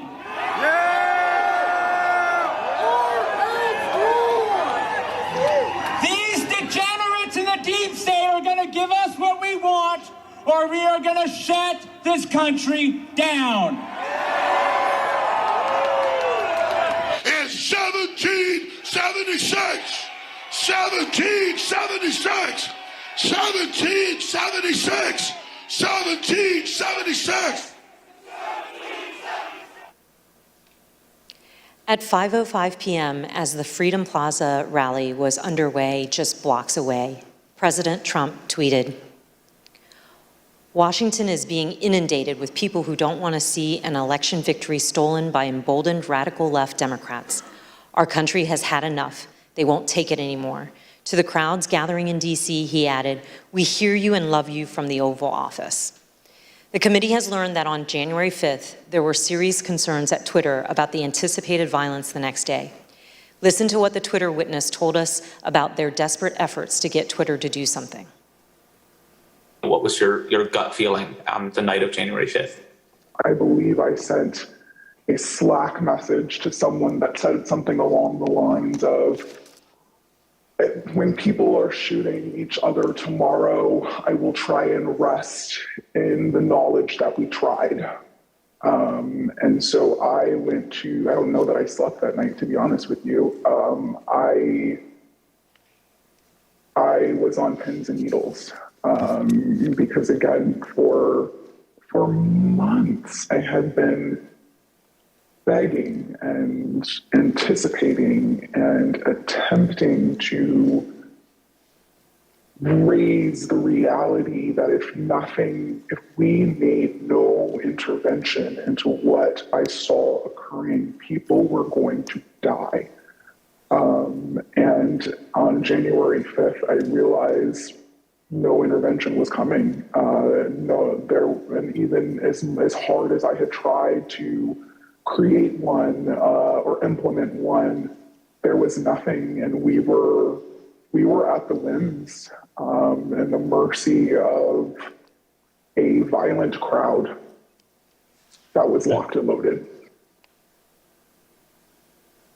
And just for the record, this was content that was echoing statements by the former president, but also Proud Boys and other known violent extremist groups? Yeah. There were also concerns among members of Congress. We have a recently released recording of a conversation that took place among Republican members in the U.S. Capitol on the eve of January 6th. This is Republican Congresswoman Debbie Lesko from Arizona, who led some of the unfounded objections to the election results.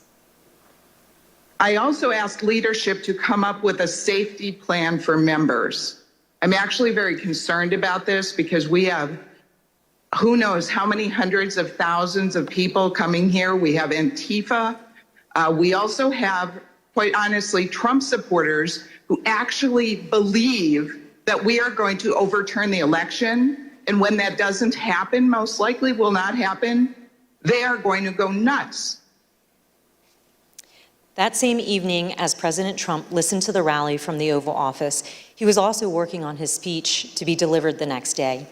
And based on documents we've received from the National Archives, including multiple drafts of the president's speech, as well as from witness testimony, we understand how that speech devolved into a call to action and a call to fight. One of the first edits President Trump made to his speech was to incorporate his 5:05 p.m. tweet, revising his speech to say, "All of us are here today, do not want to see our election victory stolen by emboldened radical left Democrats. Our country has had enough. We will not take it anymore." He also added, "Together, we will stop the steal." President Trump's edits continued into the morning of January 6th. And as you can see from the president's daily diary here, the president spoke to his chief speechwriter, Stephen Miller, for over 25 minutes that morning. Following his call with Mr. Miller, President Trump inserted for the first time a line in his speech that said, quote, "And we will see whether Mike Pence enters history as a truly great and courageous leader. All he has to do is refer the illegally submitted electoral votes back to the states that were given false and fraudulent information where they want to recertify." No prior version of this speech had referenced Vice President Pence or his role during the joint session on January 6th. These last-minute edits by President Trump to his speech were part of the president's pressure campaign against his own vice president. But not everyone wanted these lines regarding the vice president included in the president's speech, including White House lawyer Eric Hirschman. Did you ever speak to anybody in the White House at the time about this disagreement between the president and the vice president, other than the president, based on the objection from your counsel?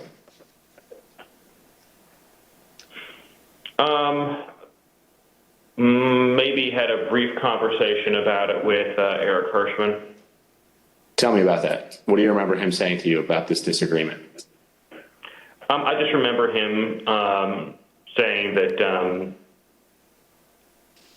that he had a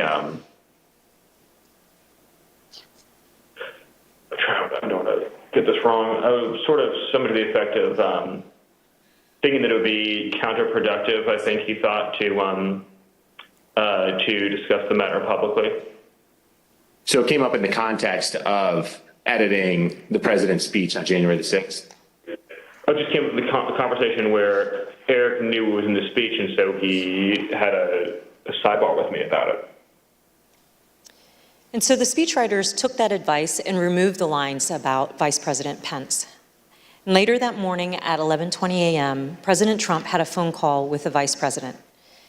And as the committee detailed in an earlier hearing, that phone call was, by all accounts, tense and heated.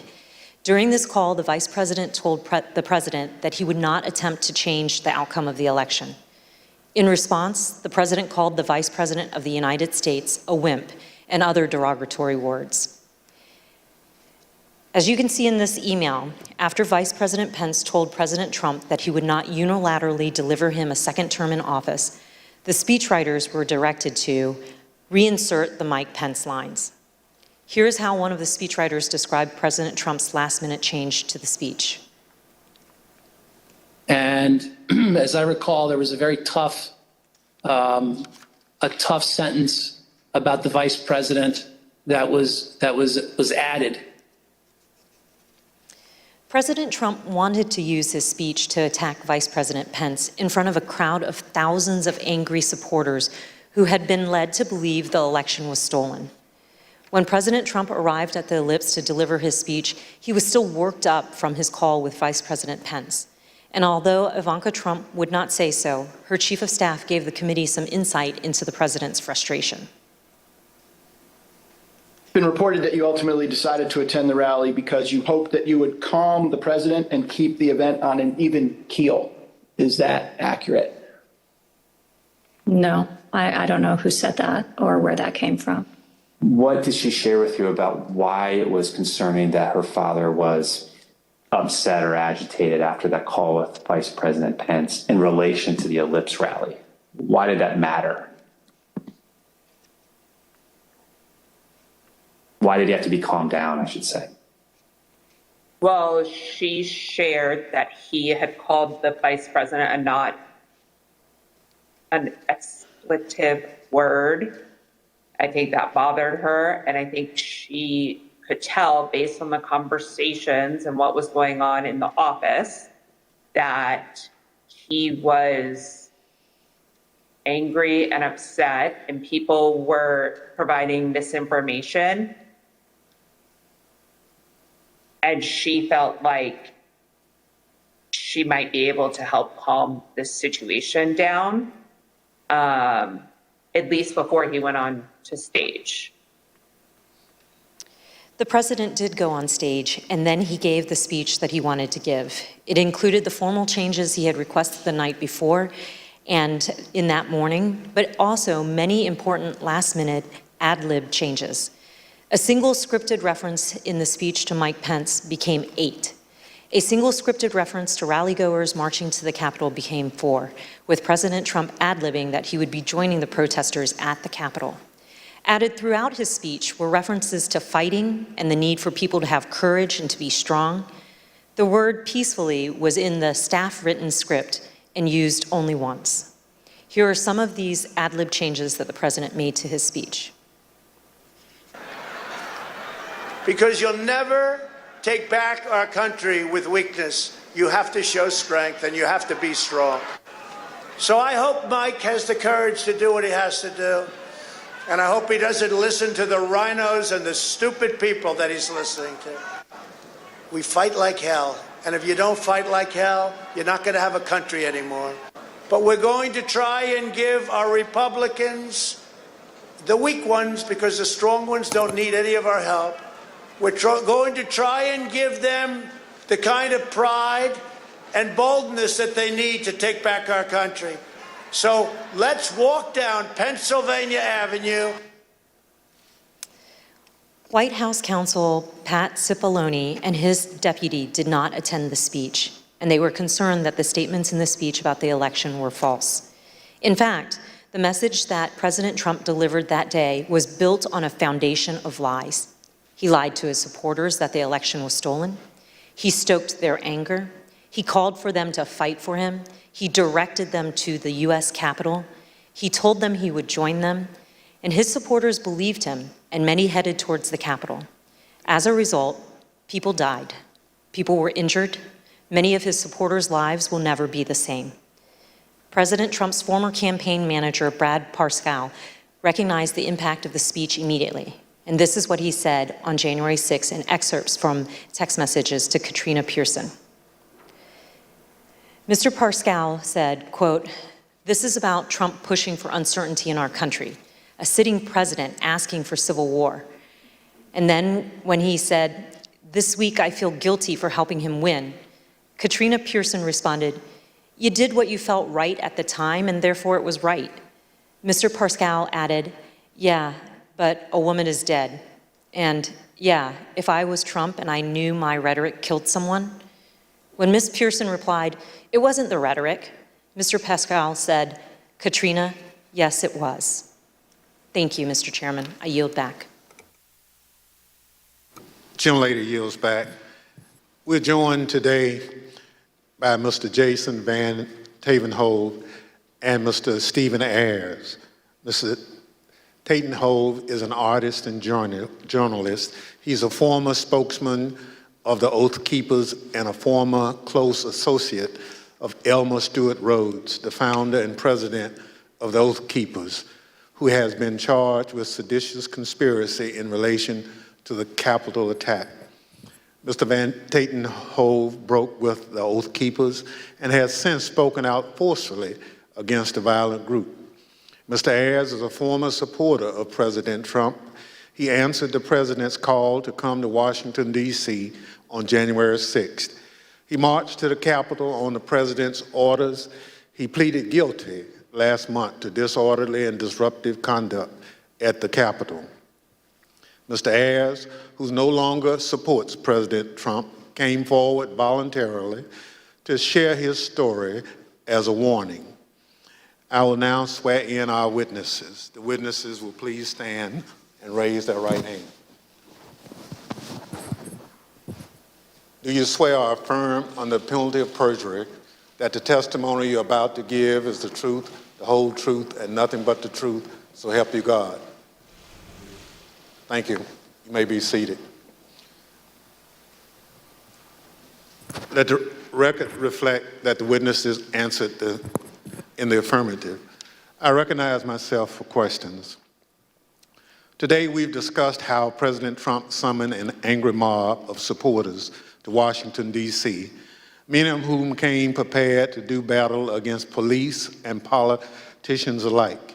We're fortunate enough to be joined by two witnesses who can help us understand who was in the mob that day. Both hardcore violent extremists like the Oath Keepers and Proud Boys and average Trump supporters swept up in the fervor of the day. Mr. Van Tavenhove, can you help us understand who the Oath Keepers are? I can, thank you. My time with the Oath Keepers began back at Bundy Ranch with that first standoff when I went to cover them as an independent journalist. I then subsequently covered two more standoffs, the Sugar Pine Mine standoff and the White Hope Mine standoff. It was at that time that I was offered a job as national media director and an associate editor for the webpage.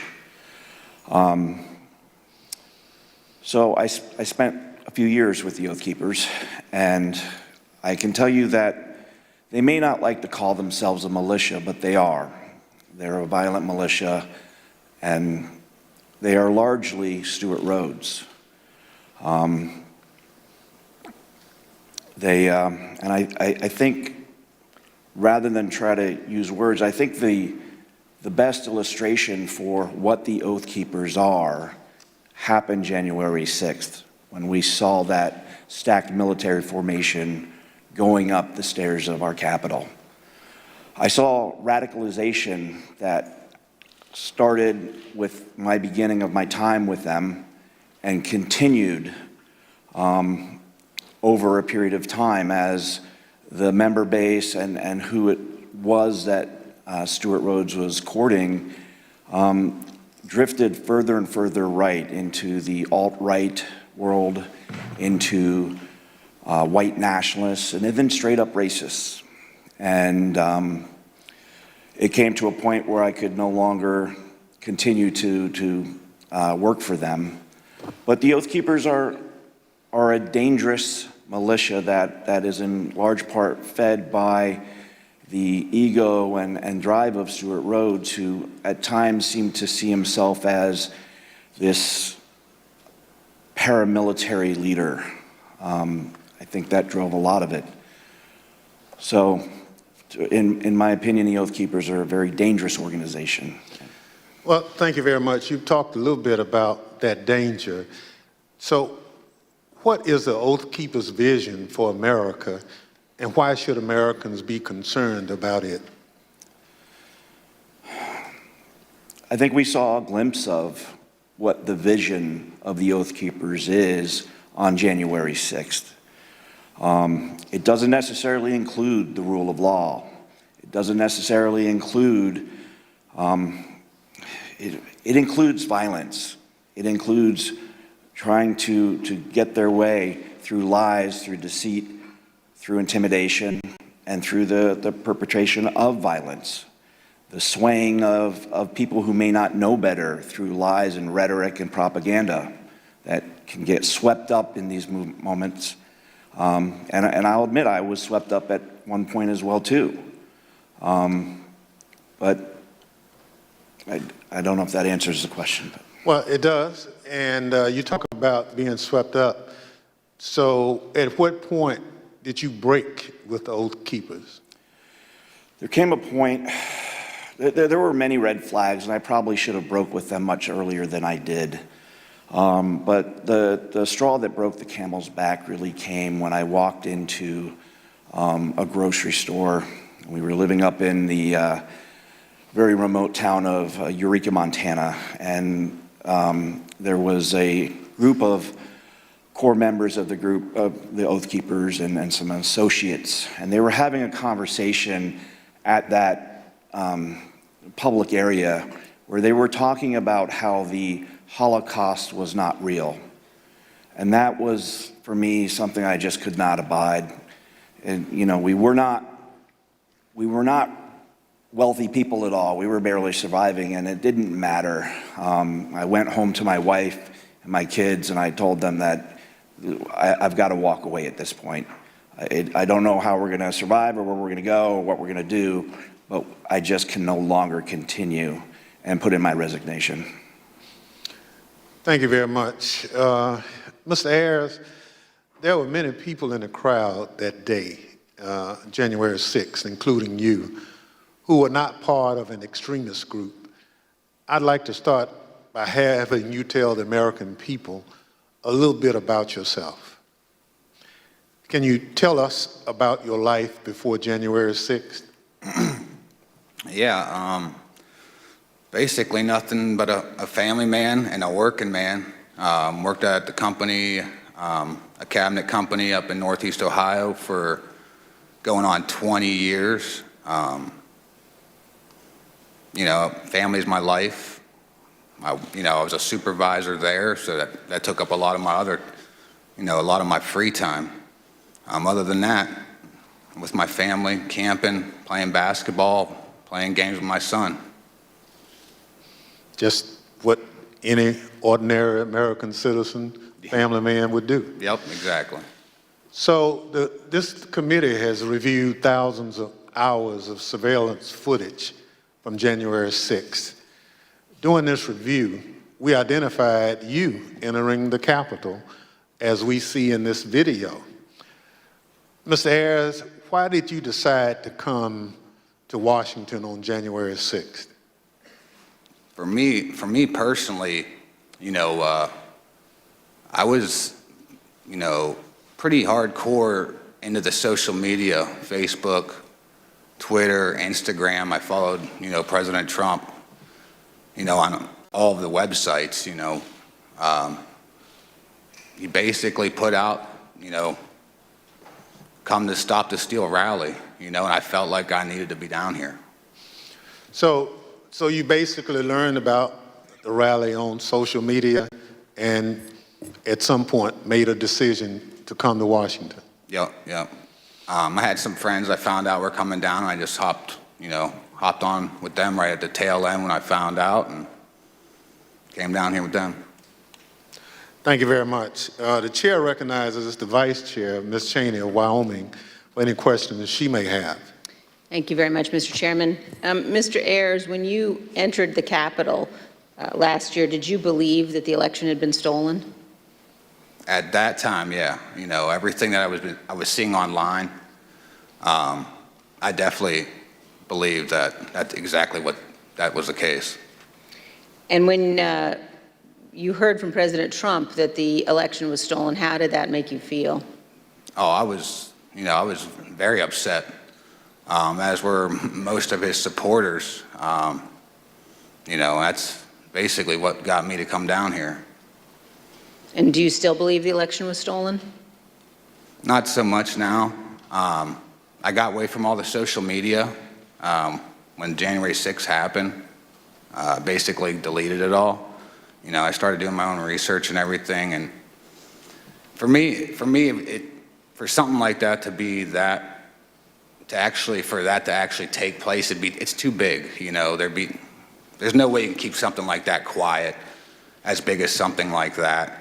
With all the lawsuits being shot down one after another, that was mainly what convinced me. Well, and I think that's very important. And we've also talked about today and in previous hearings the extent to which the president himself was told that the election hadn't been stolen by his Justice Department, by his White House counsel, by his campaign. Would it have made a difference to you to know that President Trump himself had no evidence of widespread fraud? Oh, definitely. Who knows? I may not have come down here then. Thank you very much, Mr. Chairman. I yield back. Gentlelady yields back. Chair recognizes the gentlewoman from Florida, Ms. Murphy. Thank you, Mr. Chairman. Earlier today, we showed how Donald Trump's December 19th tweet summoned both extremist groups as well as rank-and-file supporters of President Trump to come to Washington, D.C., average Americans. He told them to, quote, "be there, we'll be wild," and they came. We showed how how President Trump repeatedly told them, "fight, fight, fight," and they marched to the Capitol. Mr. Ayers, you were in that crowd at the rally, and then the crowd that marched to the Capitol. When you arrived on the Ellipse that morning, were you planning on going to the Capitol? No, we didn't actually plan to go down there. We went basically to see the Stop the Steal rally, and that was it. So why'd you decide to march to the Capitol?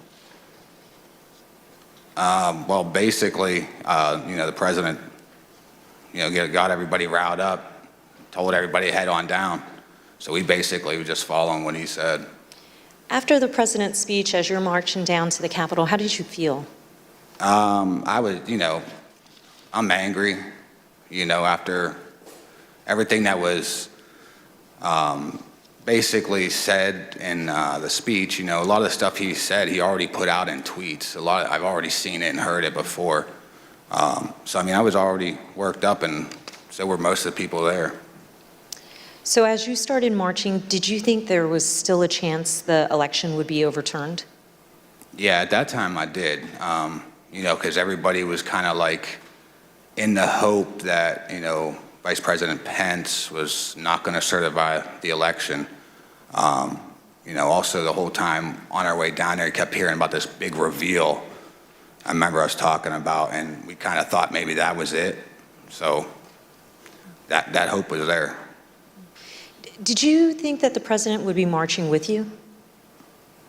Yeah, I think everybody thought he was going to be coming down. He said in his speech, kind of like he's going to be there with us. So, I think I believed it. I understand. We know that you illegally entered the Capitol that afternoon and then left the Capitol area later on. What made you decide to leave? Basically, when President Trump put his tweet out, we literally left right after that come out. You know, to me, if he would have done that earlier in the day, 1:30, we wouldn't be in this, maybe we wouldn't be in this bad of a situation or something. Thank you. Mr. Chairman, I yield back. Chair recognizes the gentleman from Maryland, Mr. Raskin. Thank you, Mr. Chairman. Mr. Van Tatenhoff, in the run-up to January 6th, Stewart Rhodes publicly implored President Trump to invoke the Insurrection Act, the 1807 law that allows the president to call up militias to put down a rebellion against the United States. And I want to get your thoughts about this in the context of your prior relationship with Stewart Rhodes. I understand that you had conversations with Rhodes about the Insurrection Act. Why was he so fixated on that? And what did he think it would enable the Oath Keepers to do? Well, I think it gave him a sense of legitimacy, that it was a path forward to move forward with his goals and agendas. I think we need to quit mincing words and just talk about truths. And what it was going to be was an armed revolution. I mean, people died that day. Law enforcement officers died this day. There was a gallows set up in front of the Capitol. This could have been the spark that started a new civil war, and no one would have won there. That would have been good for no one. He was always looking for ways to legitimize what he was doing, whether by wrapping it in the trappings of it's not a militia, it's a community preparedness team. We're not a militia, we're an educational outreach group. It's a veteran support group. But again, we've got to stop with this dishonesty and the mincing of words and just call things for what they are. You know, he's a militia leader. He had these grand visions of being a paramilitary leader, and the Insurrection Act would have given him a path forward with that. You know, the fact that the president was communicating, whether directly or indirectly, messaging, you know, kind of that gave him the nod. And all I can do is thank the gods that things did not go any worse that day. What did the Oath Keepers see in President Trump? They saw a path forward that would have legitimacy. They saw opportunity, I think, in my opinion, to become a paramilitary force, you know? Last week, the Department of Justice indicated that it has evidence of the Oath Keepers bringing not just firearms, but explosives to Washington ahead of January 6th.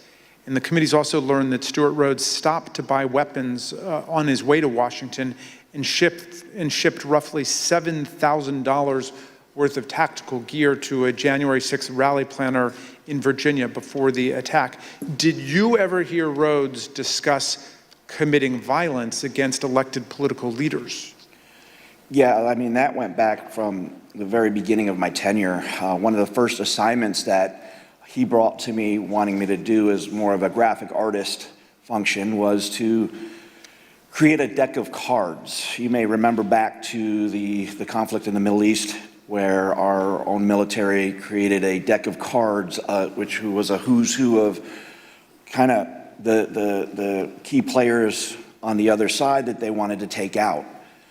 And Stewart was very intrigued by that notion and influenced by it, I think. And he wanted me to create a deck of cards that would include different politicians, judges, including up to Hillary Clinton as the Queen of Hearts. This is a project that I refused to do.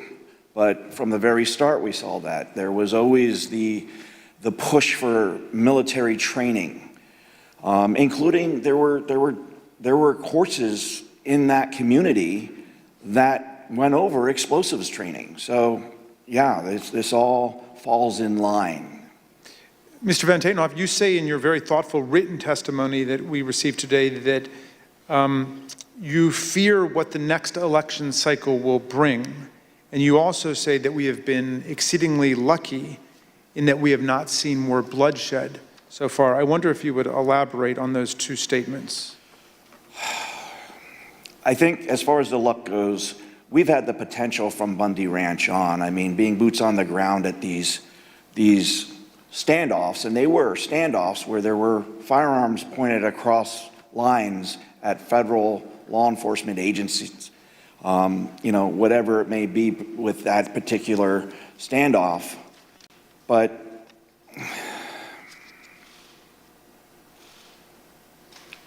I think we've gotten exceedingly lucky that more bloodshed did not happen because the potential has been there from the start. And we got very lucky that the loss of life was, and as tragic as it is, that we saw on January 6th, the potential was so much more. Again, all we have to look at is the iconic images of that day with the gallows set up for Mike Pence, for the Vice President of the United States. And I do fear for this next election cycle because who knows what that might bring. If a president that's willing to try to instill and encourage, to whip up a civil war amongst his followers using lies and deceit and snake oil, and regardless of the human impact, what else is he going to do if he gets elected again? All bets are off at that point. And that's a scary notion. I have 3 daughters. I have a granddaughter. And I fear for the world that they will inherit if we do not start holding these people to account. Thank you for your testimony, Mr. Van Tatenhoff. Mr. Ayers, I first want to ask you about what finally caused you to leave on January the 6th. We know that the medieval-style combat with our police, the occupation of the building, this was going on for several hours until the president issued at 4:17 a tweet, I believe, that included a video telling people to go home. Did you see that, and did that have any effect on what you were doing? Well, when we were there, as soon as that come out, everybody started talking about it, and it seemed like it started to disperse, some of the crowd. Obviously, once we got back to the hotel room, we seen that it was still going on, but it definitely dispersed a lot of the crowd. And did you leave at that point? Yeah, we did. Yeah, we left. So, in other words, that was the key moment when you decided to leave, when President Trump told people to go home. Yeah, we left right when that come out. You were not a member of an organized group like the Oath Keepers or the Proud Boys, as most of the crowd wasn't. I wonder, on January 6th, was it your view that these far-right groups like the Oath Keepers and Proud Boys and 3%ers and others were on your side? Did you have any reservations about marching with them and rallying with them? Well, I definitely didn't have a problem. I was probably following them online myself. I thought, hey, they're on our team, good. That's how I kind of looked at it at the time. I didn't have a problem with it. I thought it was a good thing. I'm interested in hearing about what's happened to you since the events of January 6th. You told the vice chair that you no longer believe Trump's big lie about the election, but that's what brought you originally to Washington. Looking back on it now, how do you reflect on the role that you played in the crowd that day, and what is going on in your life? Basically, I lost my job. Since this all happened, pretty much sold my house. So everything that happened with the charges, thank God, a lot of them did get dismissed because I was just holding my phone, but at the same time I was there. So I mean, it changed my life, and not for the good, definitely not for the, for the better. Yeah, I mean, well, all I could say. President Trump is still promoting the big lie about the election. How does that make you feel? It makes me mad because I was hanging on every word he was saying. Everything he was putting out, I was following it. I mean, if I was doing it, hundreds of thousands or millions of other people are doing it, or maybe even still doing it. It's like he just said about that. You know, you got people still following and doing that. Who knows what the next election could come out? You know, they could end up being down the same path we are right now. I mean, just don't know. Mr. Ayers, I see that your wife has joined you today, and welcome to Washington. We know this has been very difficult on you both and your family. What lessons, finally, do you want the American people to learn from the way you and your family have suffered as a result of these events? Biggest thing is I consider myself a family man, and I love my country. And I don't think any one man is bigger than either one of those. I think that's what needs to be taken. You know, people dive into the politics, and for me, I felt like I had, you know, like horse blinders on. I was locked in the whole time. Biggest thing for me is take the blinders off, make sure you step back and see what's going on before it's too late. Well, I want to thank you for your testimony and for appearing, both of you, today. And Mr. Chairman, I yield back to you. Gentleman yields back. I want to thank our witnesses for joining us today. The members of the Select Committee may have additional questions for today's witnesses, and we ask that you respond expeditiously in writing to those questions. Without objections, members will be permitted 10 business days to submit statements for the record, including opening remarks and additional questions for the witnesses. Without objection, the chair recognizes the gentleman from Maryland, Mr. Raskin, for a closing statement. And thank you, Mr. Chairman. When Donald Trump sent out his tweet, he became the first president ever to call for a crowd to descend on the capital city to block the constitutional transfer of power. He set off an explosive chain reaction among his followers, but no one mobilized more quickly than the dangerous extremists that we've looked at today. Seizing upon his invitation to fight, they assembled their followers for an insurrectionary showdown against Congress and the vice president. On January 6th, Trump knew the crowd was angry. He knew the crowd was armed. He sent them to the Capitol anyway. You might imagine that our founders would have been shocked to learn that an American president would one day come to embrace and excuse political violence against our own institutions, or knowingly send an armed mob to attack the Capitol to usurp the will of the people. But you know, Mr. Chairman, the founders were pretty wise about certain things, and at the start of the Republic, they actually warned everyone about Donald Trump. Not by name, of course, but in the course of advising about the certain prospect that ambitious politicians would try to mobilize violent mobs to tear down our own institutions in service of their insatiable ambitions. In the very first Federalist paper, Alexander Hamilton observed that history teaches that opportunistic politicians who desire to rule at all costs will begin first as demagogues, pandering to the angry and malignant passions of the crowd, but then end up as tyrants, trampling the freedoms and the rights of the people.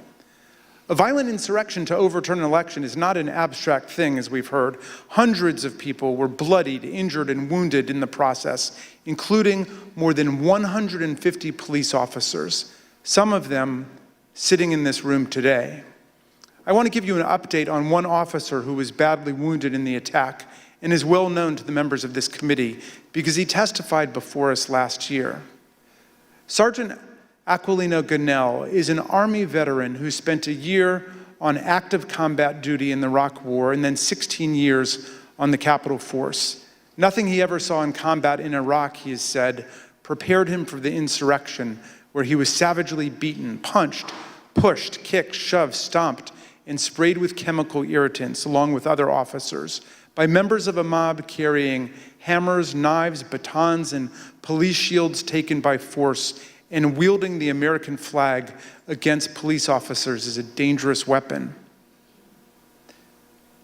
Last month, on June 28th, Sergeant Gonell's team of doctors told him that permanent injuries he has suffered to his left shoulder and right foot now make it impossible for him to continue as a police officer. He must leave policing for good and figure out the rest of his life. Sergeant Gonell, we wish you and your family all the best. We are here for you. We salute you for your valor, your eloquence, and your beautiful commitment to America. I wonder what former President Trump would say to someone like Sergeant Gonell, who must now go about remaking his life. I wonder if he could even understand what motivates a patriot like Sergeant Gonell. In his inaugural address, Trump introduced one commanding image: American carnage. Although that turn of phrase explained little about our country before he took office, it turned out to be an excellent prophecy of what his rage would come to visit on our people. Mr. Ayers just described how the trust he placed in President Trump as a camp follower derailed his life and nearly wrecked his reputation and his family. A few weeks ago, we heard Shaye Moss and her mother, Ruby Freeman, Speaker Rusty Bowers from Arizona, and Georgia Secretary of State Brad Raffensperger describe how hate-filled intimidation campaigns by Trump and his followers made them prisoners in their homes and drove their stress and anxiety to soaring new heights when they refused to do Trump's bidding. American carnage, that's Donald Trump's true legacy. His desire to overthrow the people's election and seize the presidency interrupted the counting of electoral college votes for the first time in American history, nearly toppled the constitutional order, and brutalized hundreds and hundreds of people. The Watergate break-in was like a Cub Scout meeting compared to this assault on our people and our institutions. Mr. Chairman, these hearings have been significant for us and for millions of Americans, and our hearing next week will be a profound moment of reckoning for America. But the crucial thing is the next step. What this committee, what all of us will do to fortify our democracy against coups, political violence, and campaigns to steal elections away from the people.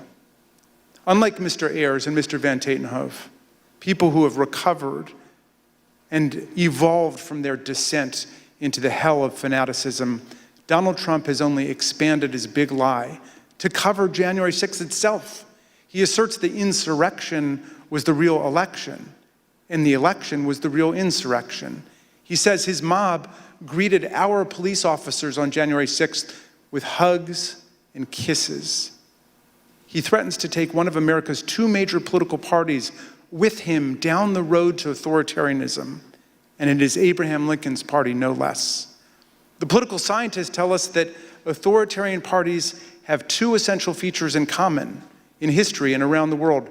They do not accept the results of democratic elections when they lose, and they embrace political violence as legitimate. And the problem of incitement to political violence has only grown more serious in the internet age, as we have just heard. But this is not the problem of one party, it is the problem of the whole country now. American democracy, Mr. Chairman, is a precious inheritance, something rare in the history of the world and even on earth today. Constitutional democracy is the silver frame, as Lincoln put it, upon which the golden apple of freedom rests. We need to defend both our democracy and our freedom with everything we have and declare that this American carnage ends here and now. In a world of resurgent authoritarianism and racism and anti-Semitism, let's all hang tough for American democracy. Thank you, Mr. Chairman. I yield back. Gentleman yields back. Without objection, the chair recognizes the gentlewoman from Florida, Ms. Murphy, for a closing statement. Thank you, Mr. Chairman. At one of our first hearings, Chairman Thompson explained that the members of this committee would not spend much time talking about ourselves. Rather, we would let the evidence play the leading role. And the chairman was right, because this isn't about promoting ourselves as individuals, it's about protecting the country we love. And it's about preserving what actually makes America great: the rule of law, free and fair elections, and the peaceful transfer of power from one elected leader to the next. But if I may say a word about myself and why I'm proud to serve on this committee. I'm the only member of this committee who was not blessed to be born an American. I was born in Vietnam after the Vietnam War, and my family and I fled a communist government and were rescued by the US Navy and were given sanctuary in America. My patriotism is rooted in my gratitude for America's grace and generosity. I love this country. On January 6th, 4 decades after my family fled a place where political power was seized through violence, I was in the United States Capitol, fleeing my fellow Americans.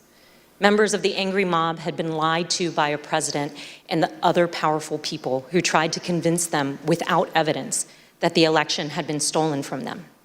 Some of them then tried to use physical violence to overturn the outcome of a free and fair election. Our committee's overriding objective is to fight fiction with facts, to create a full account for the American people and for the historical record, to tell the truth of what happened and why it happened, to make recommendations so it never happens again, to defend our democracy. To me, there's nothing more patriotic than that. Thank you. Mr. Chairman, I yield back. Gentlelady yields back. Without objection, the chair recognizes the gentlewoman from Wyoming, Ms. Cheney, for a closing statement. Thank you very much, Mr. Chairman. Mr. Chairman, let me put what you have seen today in a broader context. At the very outset of our hearings, we described several elements of President Trump's multi-part plan to overturn the 2020 election. Our hearings have now covered all but one of those elements: an organized campaign to persuade millions of Americans of a falsehood that the 2020 election was stolen by widespread fraud, a corrupt effort to pressure Vice President Pence to refuse to count electoral votes, an effort to corrupt the U.S. Department of Justice, efforts to pressure state election officials and legislators to change state election results, a scheme to create and submit fake electoral slates for multiple states. And today, you saw how President Trump summoned a mob to Washington for January 6th, and then, knowing that that mob was armed, directed that mob to the United States Capitol. Every one of these elements of the planning for January 6th is an independently serious matter. They were all ultimately focused on overturning the election, and they all have one other thing in common. Donald Trump participated in each substantially and personally. He oversaw or directed the activity of those involved. Next week, we will return to January 6th itself. As we have shown in prior hearings, Donald Trump and his legal team, led by Rudy Giuliani, were working on January 6th to delay or halt Congress's counting of electoral votes. The mob attacking and invading the Capitol on that afternoon of January 6th was achieving that result. And for multiple hours, Donald Trump refused to intervene to stop it. He would not instruct the mob to leave or condemn the violence. He would not order them to evacuate the Capitol and disperse. The many pleas for help from Congress did no good. His staff insisted that President Trump call off the attack. He would not.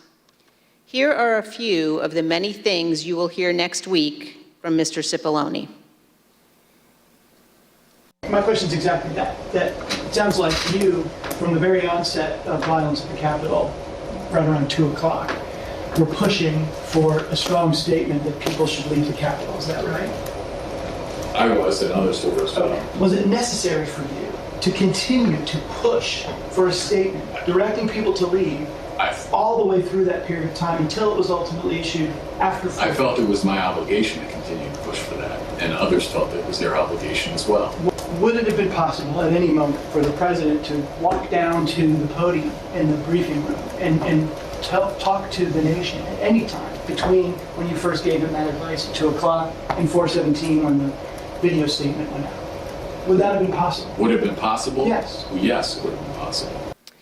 And you will hear that Donald Trump never picked up the phone that day to order his administration to help.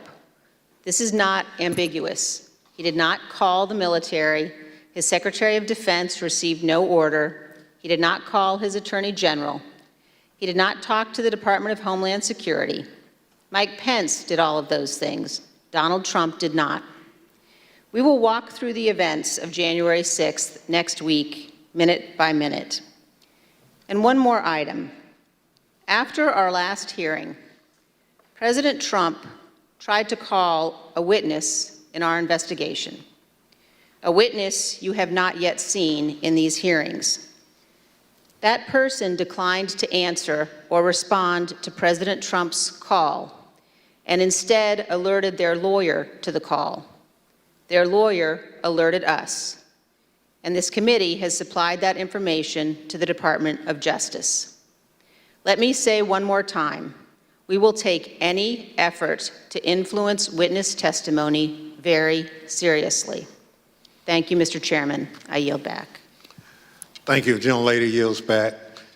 In my opening, I mentioned how we look to our leaders to serve as a fail-safe if people in this country refuse to accept the results of an election.